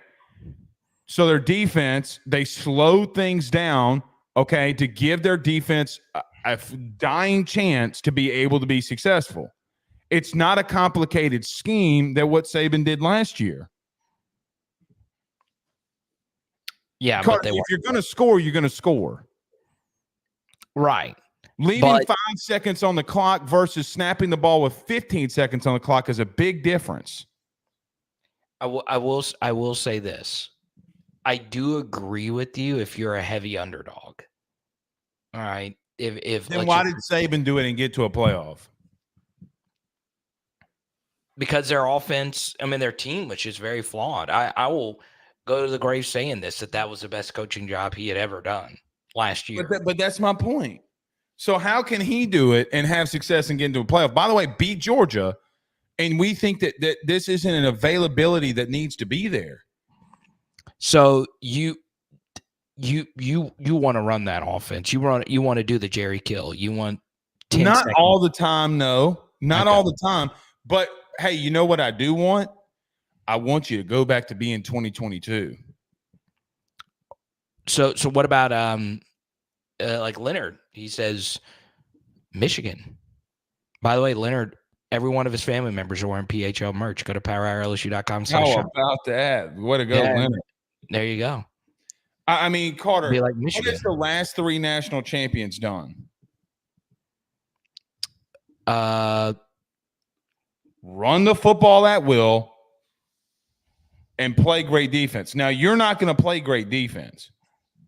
But what it does is it gives them the ability to be all over the place. I'm telling you, man, you got to slow it down, brother. Do you think LSU's running game would be good enough for that though? I gotta get that. Excuse me. I mean, if you have the best offensive line in the country, you better. Here's the thing, though, Carter. I don't mind 3-yard carries. I don't mind them. You know what else I don't mind? I also don't mind running the ball for 4 yards of carry every single play and beating the dog shit out of them. I don't. Because you know what the truth is? Every offensive lineman in the country will tell you is the truth. If the running back's getting 4 yards of carry, I'm whipping somebody's ass. We're on schedule. That's a success. We're on schedule, baby. 4+. And if they start getting 5, 6, 7 yards of carry, you better buy me a house. All right, in the next 5 to 10, we'll take a few more. Once again, if you want to get Blake a question, get your super chat in. Since you've been on for a while, tell people about your hats. Go ahead. Oh, yeah. Melon.com. That is melon.com, MELIN/AYS. You get 30% off of these great hats. Dude, it really is the most comfortable hat in the country. I swear to God. And to give me one, man. I make some. I don't just wear this hat. You need one. They'll put Power Hour on it. Telling you, I'll rock it. You gotta go. I mean, you gotta go build it. I mean, I can't just, I don't call the shots around here. I'm just trying to. I'm just trying to sell some hats, man. I love hats. I swear to God, it's the most comfortable hat I've ever worn.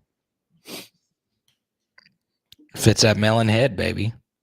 That I may or may not have gotten a text saying I know. I clipped today that you calling me melon head.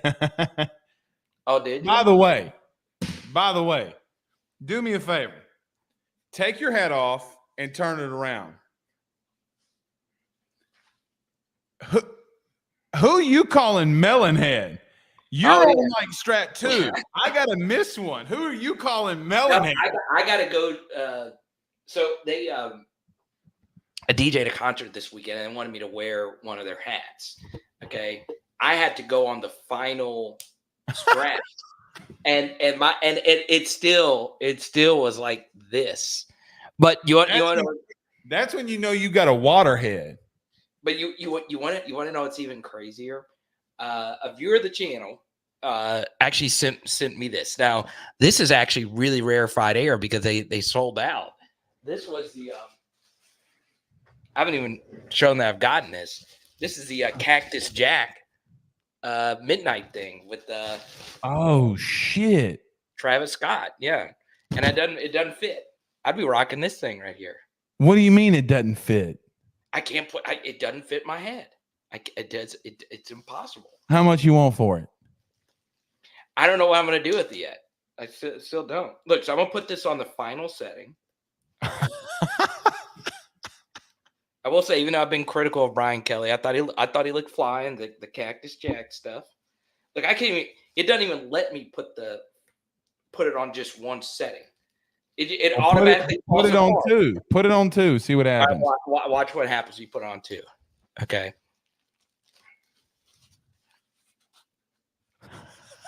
You see, that's as far. That's just. It doesn't even. Look, I'll show you the back of my head. Let me know if it's actually on the camera or not. Like I could actually do this. Okay, here we go. Look at that. You see it? Oh my God, dude! You want to talk about melon head? My dude. See, I can't even rock it. I can't even rock it backwards. I mean, I love this. I love this. I'm not even like a Travis Scott guy, but this. Well, you need to go to Melon, get a hat, get the extra large hat, and it will fit that head. It would. Pause. You guarantee. I guarantee it. Guarantee it. Mm-hmm. Well, definitely, I'm gonna get one to support. Definitely got to get one to support you. His name is Blake Ruffino, AYS. LSU baseball is your expertise. I do need to get one final baseball thing because people are going to want to talk about the game. I didn't watch a pitch of it. You're obviously watching. Obviously Jerry Jones saves the day. People are going to forget about this game in 2 days. Your thoughts on LSU baseball moving forward? They're going to forget about it tonight. But LSU baseball makes the NCAA tournament, yes or no? What do they have to do to get into the They got to win these next 2 weekends. They got to go 2 and 3 in both weekends. So basically they got to be 4 and 2. Okay. And who do they have coming up? Ole Miss and Alabama's on the road, which Alabama's kind of reeling a little bit, but they're in a lot of the same situation you were last week. They're a fighting dog. Is Mike Bianco's Rebels good this year? No, they are not. You can win that series, and that series is at home. So these aren't like the toughest. No, they're not. You can win both of these. You can get in. Yeah, I'm gonna say yes. You get in. But it's gonna be on the hair of your chinny chin chin. And now in baseball, okay, it was ironic because Tom Hart said it this weekend. Where LSU was this weekend, it was exactly where Ole Miss was a couple of years ago when they won a national championship. Really? Yes. Wait. Ole Miss was like they were the last team in the tournament and they won that bitch. I do not believe that. Yeah, Carter, I swear to God, ask anybody that else follows college baseball. They were the last team in and the last team out. So anything can happen. Anything can happen. I disagree with Hal. I think you can get to 13 wins. I really do, because in reference to how, like, look, you got like 3 guys on the selection committee that are from Louisiana. One of them, has a son that's on, maybe close to the staff. You get to 13 wins, you're in. I mean, as bad as this sounds, college baseball is a growing sport, and in a growing sport, they're not going to leave out LSU. I'm telling you, like they got to get to 13 wins and they're in. The NCAA tournament basketball can survive without Georgetown being good or Villanova not being good, even though they won 2 natties. College baseball needs LSU in the damn thing. It's a growing sport. They need the defending natties in there. So yeah. I do believe in that. And let's be honest, economics are always at play in college baseball. LSU fans actually get off their ass and travel. So the gates, people care about the gates. NCAA, and listen, the schools don't run these tournaments. The NCAA does. The NCAA needs every single cent that they can get after they just got sued. $2 billion lawsuit, and they lost it. For what, baseball? What was it for? No, for sports in general. You didn't see that? I know. When did this $2 billion? Oh, dude, go look at it yourself. It's that lawsuit that's going to change players making revenue. Oh, you're talking about like the back pay and paying players and things like that. Yeah, they got slammed. So what Ross Dellinger's basically been reporting. Yeah, what Dellinger's been reporting on. Yeah, okay. They got slammed. And players will be getting a TV cut and being employees. But see, and here's another thing, man. That ain't gonna stop shit. It's gonna make it worse. I think it's going to make it worse. Why would you say that? Because once people get a taste of money, they want more.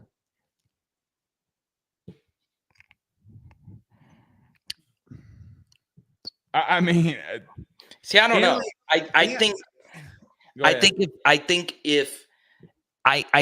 if it's more regulated and you get this, I do think it gets better. I do think. Carter, if a booster group wants to go to the playoff, they're going to pay for recruits to get here. It's what I think everybody misses in all of this is this isn't the NFL where the worst team get the top picks. Georgia's still going to Georgia.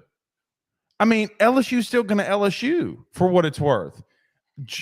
Georgia, did I say Georgia? Ohio State's going to Ohio State, right? Like, I mean, those teams are still going to get the top recruits. Do you really think that this shit stops? This shit does not stop. I don't think it stops per se. I just don't think it gets better or worse, right? I just think it's just more Remains the same. I just think it remains the same, but it gets it I think it does make it a little bit better. I will say this. I think 2 years from now, a player of Dominic Williams' caliber won't be getting $1 million because I just think everything's going to be a little bit more organized. Right? Like this kid hit the golden ticket that he played. You know what's going to happen, right? The Oh, kid's going to suck. he's going to suck. All right. Like that Oklahoma ticket, he's Tommy Williams, and he is just He's going to suck. mm. Because all of this has happened. I don't know, man. I mean, maybe players won't get that much amount of money, but what stops them from holding teams hostage and saying, hey, this is what I want, take it or leave it, and people not paying it? Like, if the kid was going to make TV revenue money, do you think it really stops Oklahoma from doing what they did? No. I mean, I just don't think it stops. You know, like, I mean, that's the biggest thing in all this. Like, the cat is out of the bag. And until you sign a collective bargaining agreement, which, by the way, Carter, I said this a month ago. I talked to a legislature in Louisiana. He goes, Blake, we've been asked by, LSU staff about a collective bargaining agreement. Okay. And he's like, that completely goes against Title IX. Oh, yeah. Yeah. I mean, so they can't do it until Title IX is revoked. They can't do it. Somebody asked me the other day, what would happen when I would see where I would think that NIL and shit was getting real when Title IX has the regulations of Title IX get lifted. I don't know. Like I have had plenty of sleepless nights. It's part of the reason why I'm not going to say my love for college sports is waned a little, but I'm worried about college soccer. I'm worried about college field hockey. It's going to be club teams, man. Yeah, I'm worried about it, and I think it was just so cool. Like, I'm not going to be hypocritical here and say that I watch these sports because I don't. Mm-hmm. But what I will say is I follow and I'm still friends with some of the members of the LSU tennis team that were at LSU from all around the world. I thought that was so freaking cool. Now it's a group of like 8 or 10 of them, so it's like not right.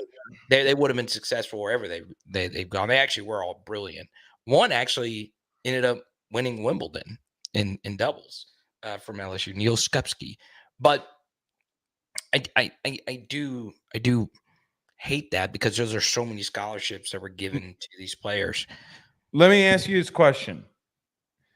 Ross Dellinger reported that each individual school in the P4 should expect approximately $25 million per school in TV revenue money for players. They goes to players. Oh, okay. Yeah. That equates to 85 scholarship players, $294,000 a year. Okay. Are schools about to start negotiating what players get paid what?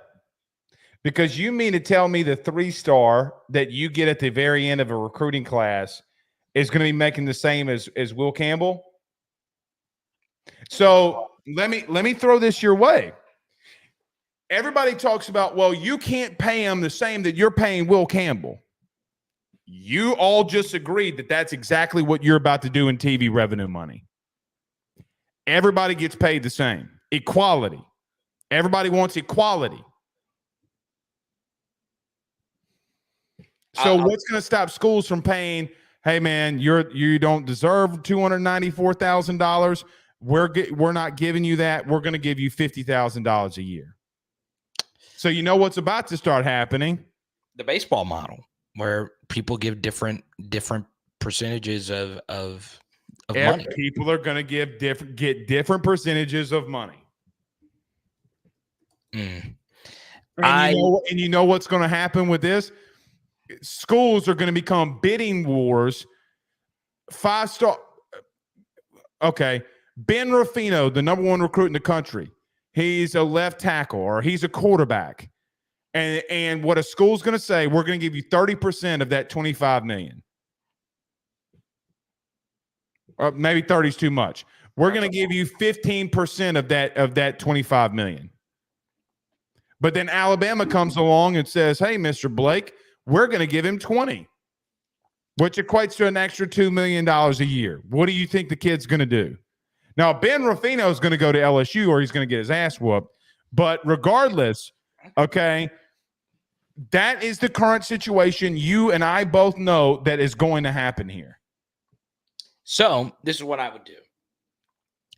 I would have strict rules where you can only spend $25 million. And no, that is going that they have agreed that is going to be the cap. Okay. What I'm saying is though, okay, it doesn't matter who it is. Like the 85, they're wanting equality. Yeah. So this is where, like, a guy like Austin Thomas, who's not technically the general manager or whoever it may be, it's where cap crunch, baby. You really gotta you really gotta crunch numbers if not everyone's gonna get the same amount.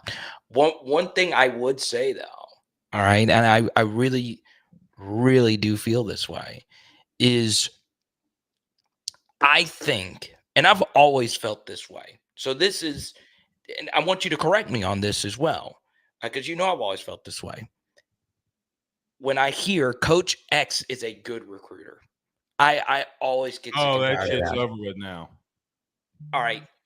Are there recruiters out there that truly do move the needle in one direction? Yes. Frank Wilson is definitely one of those guys. He is a needle mover. But we can also agree, and he would also agree, that it helps that he is at LSU, right? Mm-hmm. Case in point, him going out on his own and it imploding on him. Right. Mm-hmm. It's about the school brand. It always has been. Are there individual coaches that are true difference? Yes, I would agree that. I would say that all the time. But it's not as big as you think it is. Mm-hmm. I think Coach X is a good recruiter. It's just so overrated. Especially, I agree with you when it comes to the transfer portal in many cases. Yes. I do think in high school recruiting, there are a lot of majority guys that like recruiting is recruiting, and you got to play the same game. You got to, do the money and all that stuff.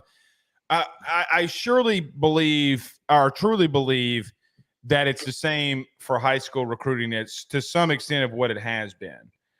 However, there are special cases for that special player. Like, for example, Carter, why does Caleb Downs go to Alabama? He's from the state of Georgia. Why does he go to Ohio State? It's not because he hates the state of Georgia. Dude, the first person he hugged after the SEC championship game was Kirby, right? He loves Kirby. Kirby likes him. And it just, money is always going to be a thing here. So really and truthfully, it comes down to the end all be all of who's paying the most. Carter, why would a kid who has a choice between Georgia, Alabama, and Ohio State, all three of them are going to get him to the league, and all three of them want him. But why would I not go to the highest bidder? I would. Huh? I would. And especially if it's those three schools. And you know what? Here's the crazy thing. What the frick do you think Caleb Downs got at Ohio State? They are bragging about their fans giving money into the collective to get him there. Of course, the best play. He might be the best defensive player in the country. No, he's definitely the best year 2 defensive player in the country. No doubt. Maybe James Pierce Jr. Maybe, but he's year 3, so it's different. Right. Yeah. So people think I'm a madman. I'm not a madman. No, you're a madman. Well, probably. But it just, I don't know, man. I don't know. God, it is amazing how much Caleb Downs would move the needle on this team. Oh, dude, he'd be the superstar. He would be the number one superstar on this team. Let me ask you a question before we get out of here. Let me ask you one final question here. Go ahead. How do I want to say this without getting You LSU canceled? I'm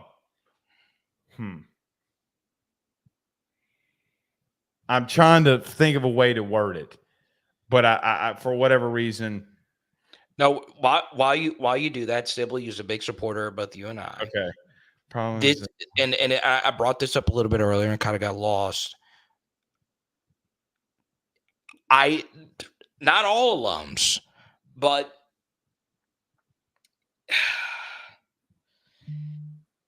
I do think there is a larger amount of people that pay the big bucks that do these things that just want their name on the side of the building. They don't want to pay a 7-figure sum for a player. It's just and see, here's the thing. I'm not even asking people to do that. I'm asking everybody, like Carter, you know what I do? I'd ask everybody to give $20 a month and give them the option. If they want to give 50, 100, 1,000, go from there. I give Ohio State a lot of credit saying from the get-go, we need $13 million a year. Ryan Day came out and said, I need $13 million a year. And you know what and you know what happened the next day? They sent out a link to their collective. This is chronicalized. This isn't Blake Ruffino saying. This is chronicalized on how it happened. Ryan Day the next day sends out a link to his collective, and it's funded by like 2 weeks. It's funded. Why is that? I've always. Oh, go ahead. No. Part of it is Ohio State's got the biggest fan base in the country. Okay, and they understand what it took to get there, and they did not spare expense when it came to either one of those guys. So I mean, you could, and you know what else they didn't do? You know what else they didn't spare expense in? They didn't spare expense in going and getting Chip Kelly either. Oh, no, that's true. I mean, you know, like they did not. They want to win, and they want to win now. So, look, I'm never going to hurt or hit on a program who does something to try to give the best ability to get there. I'm not going to do it. I refuse to say or get on a team, Carter, that does everything humanly possible that they can do to get to a national championship game. Sorry. And newsflash, we talked about this last night. So many comments in our video from last night when I clipped it. A&M paid players and they lost. They didn't pay players in the portal. Not like that. Not like the high school class. Yeah, and Jimbo sucks.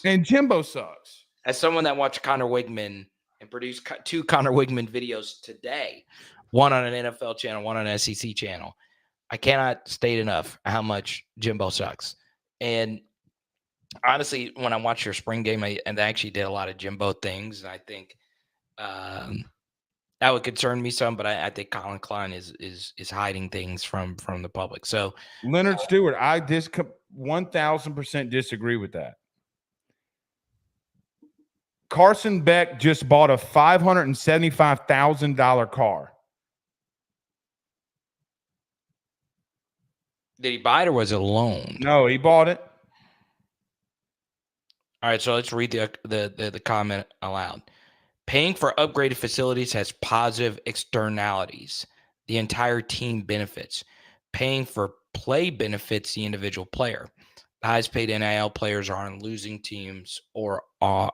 Yeah, no, that's just not true. That's not true. I think Caleb Downs might be the highest paid defensive player in the country. Yeah, I mean, and honestly, if I knew I was getting elite safety play for at least 2 seasons, that is definitely worth. Would you give Caleb Downs $1 million? I'd give him more than that. I think he's that big of a needle mover at a position that's been honestly awful for you for a while. So yeah, I would definitely do that. Oh, I know what I was going to say. By the way, 3 weeks, because we got sidetracked, 3 weeks ago. Oh, no, I said this. Never mind. Scratch it. All right. Time for you to go to bed. You got a kid. Well, you got kids. They're sleeping, bro. It's past 9 o'clock. They're asleep. Like Ruffino, AYS Sports Network. I'm on there every Monday night at 7:30. And we will. What are you laughing at? That last comment from Jedi. Everybody pay $80 million per player, no limits. No limit, baby. What song is that? I don't know. I think people take my words out of context. I really do. Well, they you know what happened? They looked at that hat and they're like, God, that hat. It's not my fault that I have money. They're like, God, that hat just fits. Dude, I literally, it's the craziest thing ever. Women were whistling at me at the T-bar. Now, I mean, like, one woman said, "Good googly moogly, look at that big old line ass," and I'm like, "Yeah, girl, look at this thing." That's what the hats do. And you're losing weight. I'm proud of you. I don't know if I should have. Yeah, 30 pounds. So.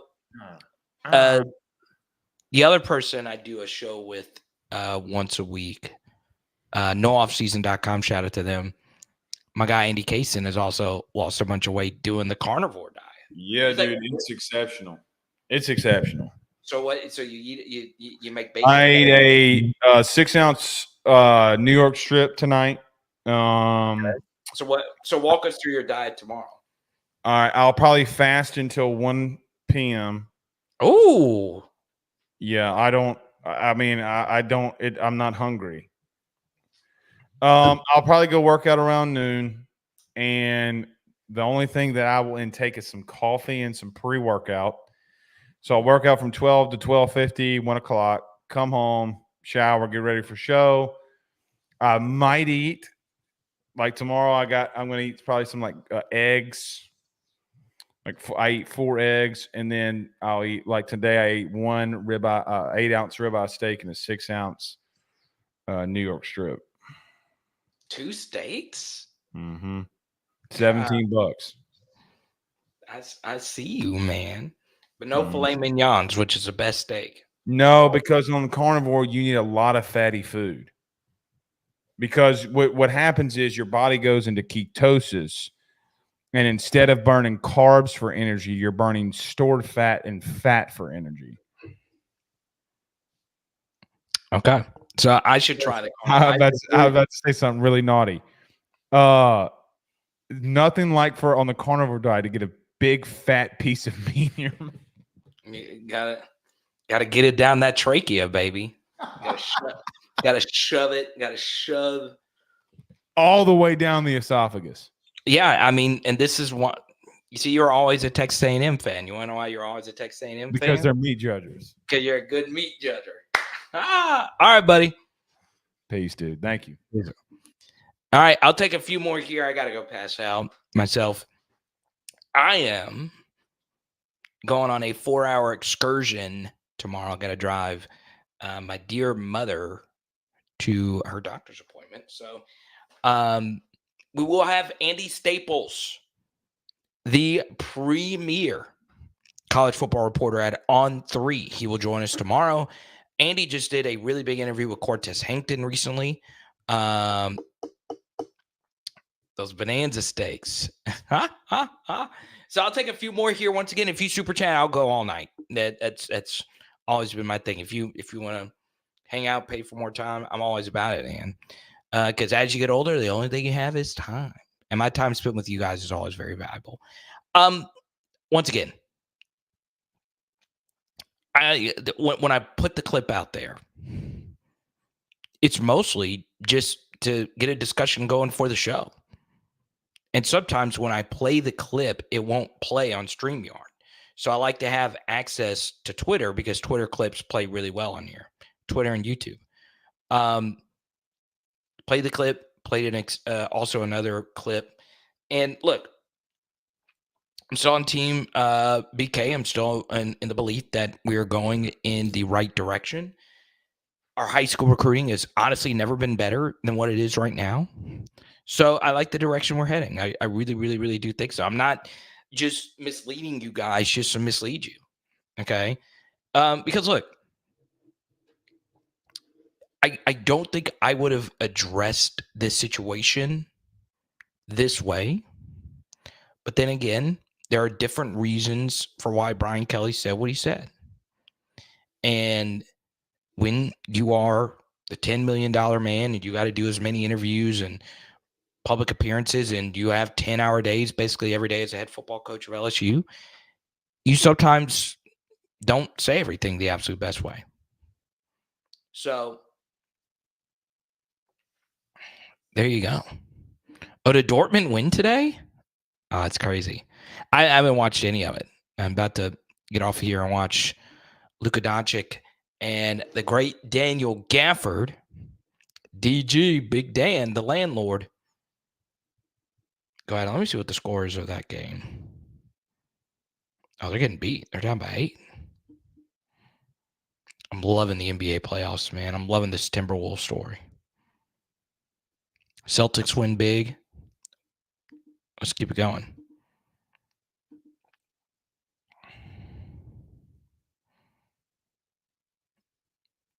Old BCS area, you'd have to be in the final 2. Yeah, that's the thing. You know, if you can make a case, you can make a strong case that the extended playoff is more of a reason for you to overpay for a middling player like Dominic Williams. Hope Jared's feeling better. He said, I didn't have any trouble signing up for the collective. It was pretty easy. But I keep going back to this about Sibley. I have heard this, and I could be totally off base, and it could just be, and I've heard this at different schools. Okay, let me share with you a pretty, let me share with you a pretty prevalent example of this. Okay, so we've seen this recently with an athletics program in Arkansas. Okay. Arkansas football sucks, but Arkansas basketball has a very historic, school. They're not like a top 5 program of all time, but they've won a natty and whatever. So Arkansas basketball magically had $15 million in NIL just appear. Now, how did it just appear? Well, they went and got John Calipari. And John Calipari knew the Tyson Chicken CEO, the guy who made the Dino Nuggets. And it was actually not the guy who started Tyson, his son, but still the Tyson Chicken family. And Cal said, I'm coming. You got to pause. I will come to Arkansas if you give me whatever he's getting paid now. I think it's like $8 or $9 million a year. It's a lot of money. But I need $15 million in NIL every year. Or I need X amount of NIL dollars to work. So this donor came out of nowhere. He had all this money. Couldn't he have given it to Eric Musselman? Maybe so. But that money paid for a point guard from FAU, John L. Davis. He is getting well over $1 million to come play basketball at Arkansas for a season, for one season. Now, was it the chicken heir? Well, was it him paying John L. Davis? Yes, but he was paying John Calipari to go get John L. Davis, if that makes sense. And I'm not saying that donors won't do that for Brian Kelly. It's just harder to just as an older guy or gal, if you have millions and millions of dollars, for someone to go to you and say, hey, guy who had a PFF grade outside of the top 300 defensive tackles in America, we need over $1 million to get him. Okay. So, and look, we have our own chicken air who's doing his job, doing his portion. Okay.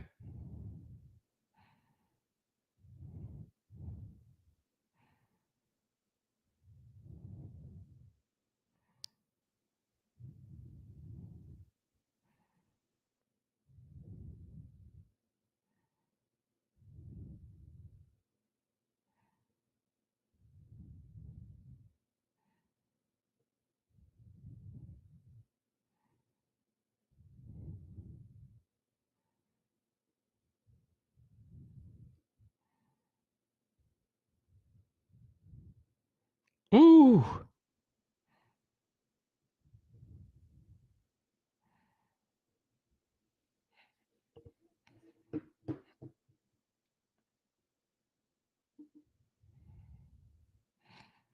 Yeah, McCat, those days are long gone. Glenn Dorsey doesn't get enough credit for that. And it ended up costing him a lot of money to do that. A lot. I'm not just coping for Glenn. Okay. He was not the same player after the Auburn cheap shot. Staying in college one more year, obviously is one less year in the NFL, and he would have never had the cheap shot. He would have been perfectly healthy going into the NFL. He still would have been a first-round pick. He might not have been the 5th overall pick. He still would have been a first-round pick. And he just wasn't the same guy. He just was not the same player after the Auburn chop block. Now, you would never admit that, but as someone who watched him religiously, he was just not the same guy. But yeah, it was the ultimate sacrifice. He wasn't the only one. And those guys probably still got money, and they I'm not saying that at all. It's just not the same.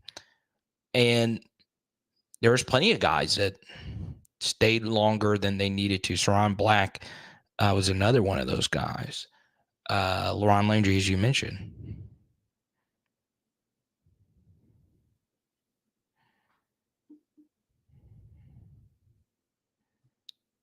Everybody, welcome Brandon. Welcome. And we'll take a few more here.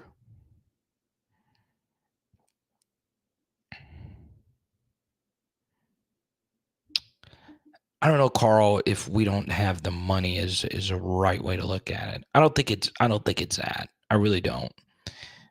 I think it's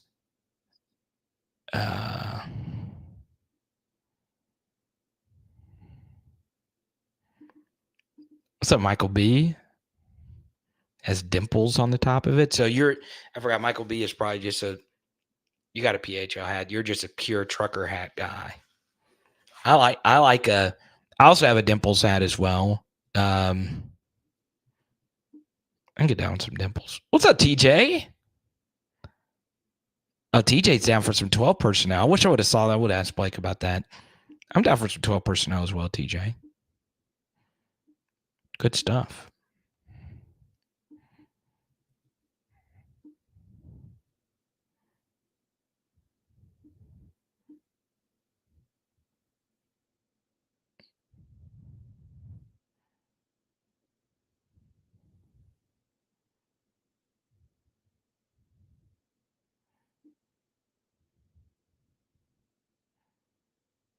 Leonard wants a more ball control offense. Okay. I can get down with that.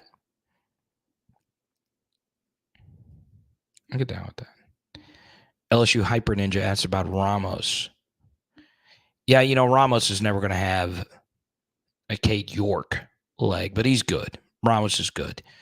Like Brian Kelly mentioned, if the Missouri kick is viewed differently, Ramos is one of the best field goal percentages in the SEC. But, it goes back to what I said about punter. If your offense isn't as good as it was from the year before, which it's not going to be more than likely, you need your kicker and your punter to be even better than what they were last year. And Ramos has a clutch game-winning kick to his name, obviously the Arkansas kick.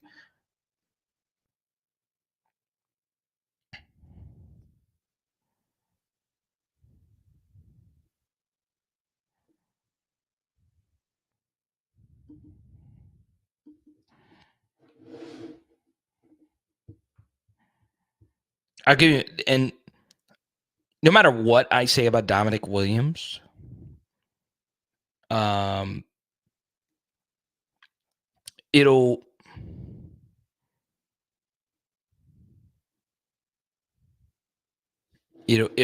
come off the wrong way. It'll be like, well, of course you're going to say, hey, he went to Oklahoma. I'm telling you, when I watched Dominic Williams, I was like, okay, this guy is really good. Like he's a really, really, really good football player. But is he special? I wouldn't say he's special, right? And over $1 million, dude, that's just it's so much money. It is so much money. And I'll tell you this, the odds makers in Vegas, they're not going to move a point spread at all if Dominic Williams is playing or not playing.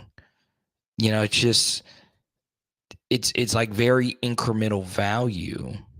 And that's why when I say when it comes to football, it is a numbers game, right? It's not necessarily that you don't have Dominic Williams. It's that you don't have Dominic Williams and this guy and this guy and this guy, right?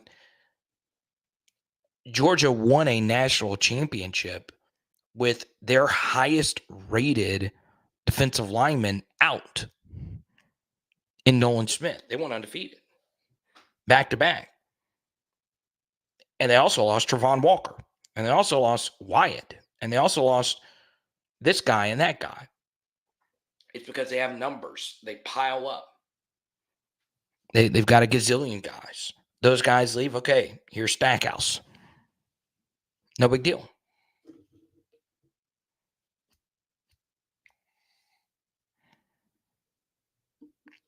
All right, we'll take a few more here. Long live stream tonight. Type Y for yes, type in for no if you've enjoyed it. Let's take a look at I'm not taking a look at the poll question. 66% of you said you loved BK's comments.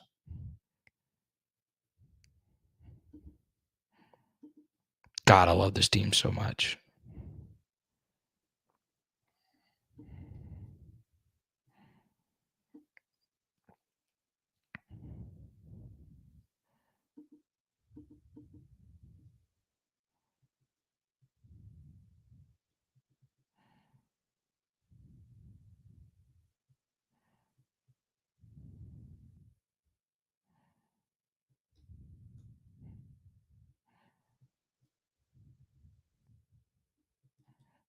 God, I want anything more for this team to get back to. How cool it would be, as much as I'm anti-12 team playoff, to host a playoff game in Tiger Stadium. Are you freaking kidding me? It'd be so insane.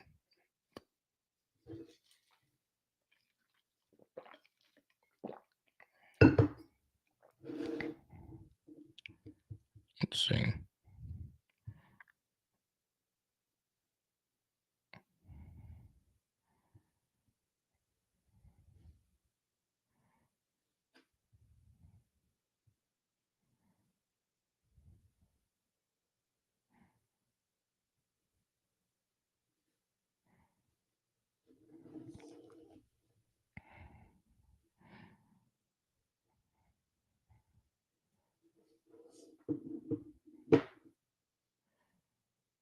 Yes, undoubtedly, yes. Do you think if they did summer CFP 7-on-7, it would bring in decent ratings? No doubt. Like, for instance, why in the hell would the NFL Network spend the money they spend to air a 7-on-7 high school tournament. Okay. Yes. 7-on-7 football is. I don't necessarily love watching it because the song says, "Ain't nothing like the real thing, baby."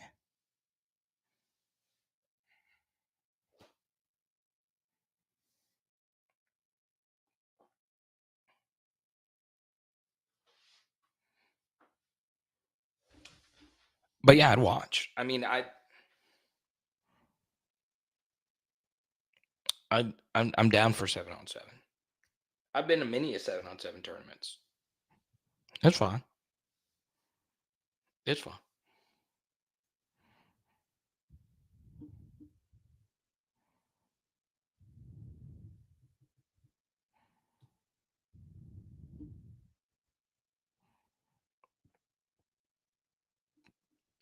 H-Town Creole's been in here tonight.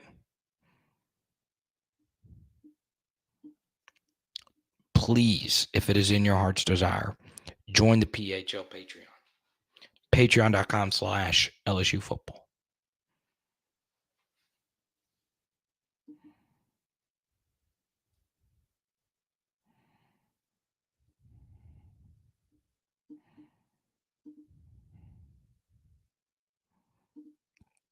Pro Bowl is unwatchable, so I don't know about no 7-on-7. Yeah, but the guys in the Pro Bowl aren't going hard. You watch these 7-on-7 kids, dude, they're going hard in the paint.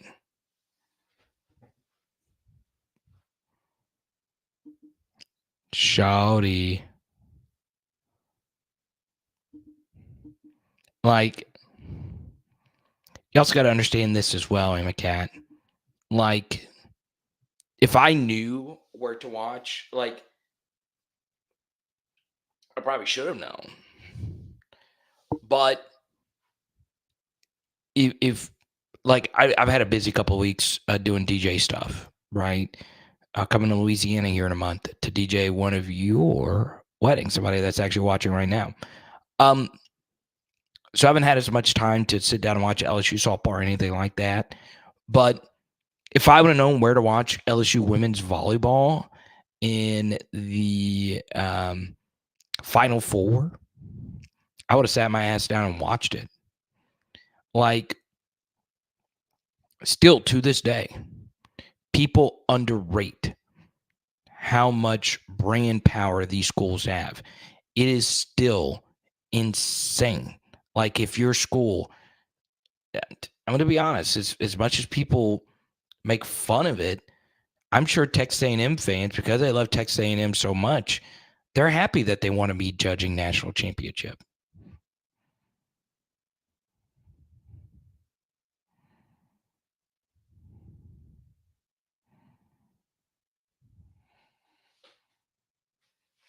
They just signed off on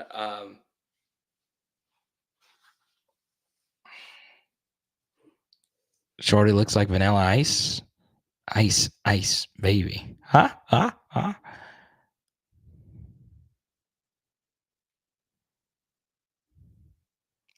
never said that they went 10-2. I'm at 9-3 right now. All right, y'all. I'm about to skedaddle. Big shout out. Top super chatter of the evening. Had a ton of viewers. Booker's Rebirth. Jared and Blanche. Top super chatters of the evening. Really appreciate you guys. Please go join the PHL Patreon. Please go check out nooffseason.com. Go check out Believe in Saints as well. We'll talk to you soon. Go Tigers as always. BK, we got to get this thing going. Well, we do have the thing going. We got to get these defensive linemen up. I hope Bo Davis and every defensive lineman on the planet that plays for LSU right now takes this to heart, and they go out there and they are a bunch of BAMFs. It is Power Hour LSU. Boom. Preston Hickey, the whole crew. Jacoby and Gillery, show us what you're about, baby. We will be live tomorrow with Andy Staples. Tonight, we are doing chicken tikka masala. Some Indian. Let's go.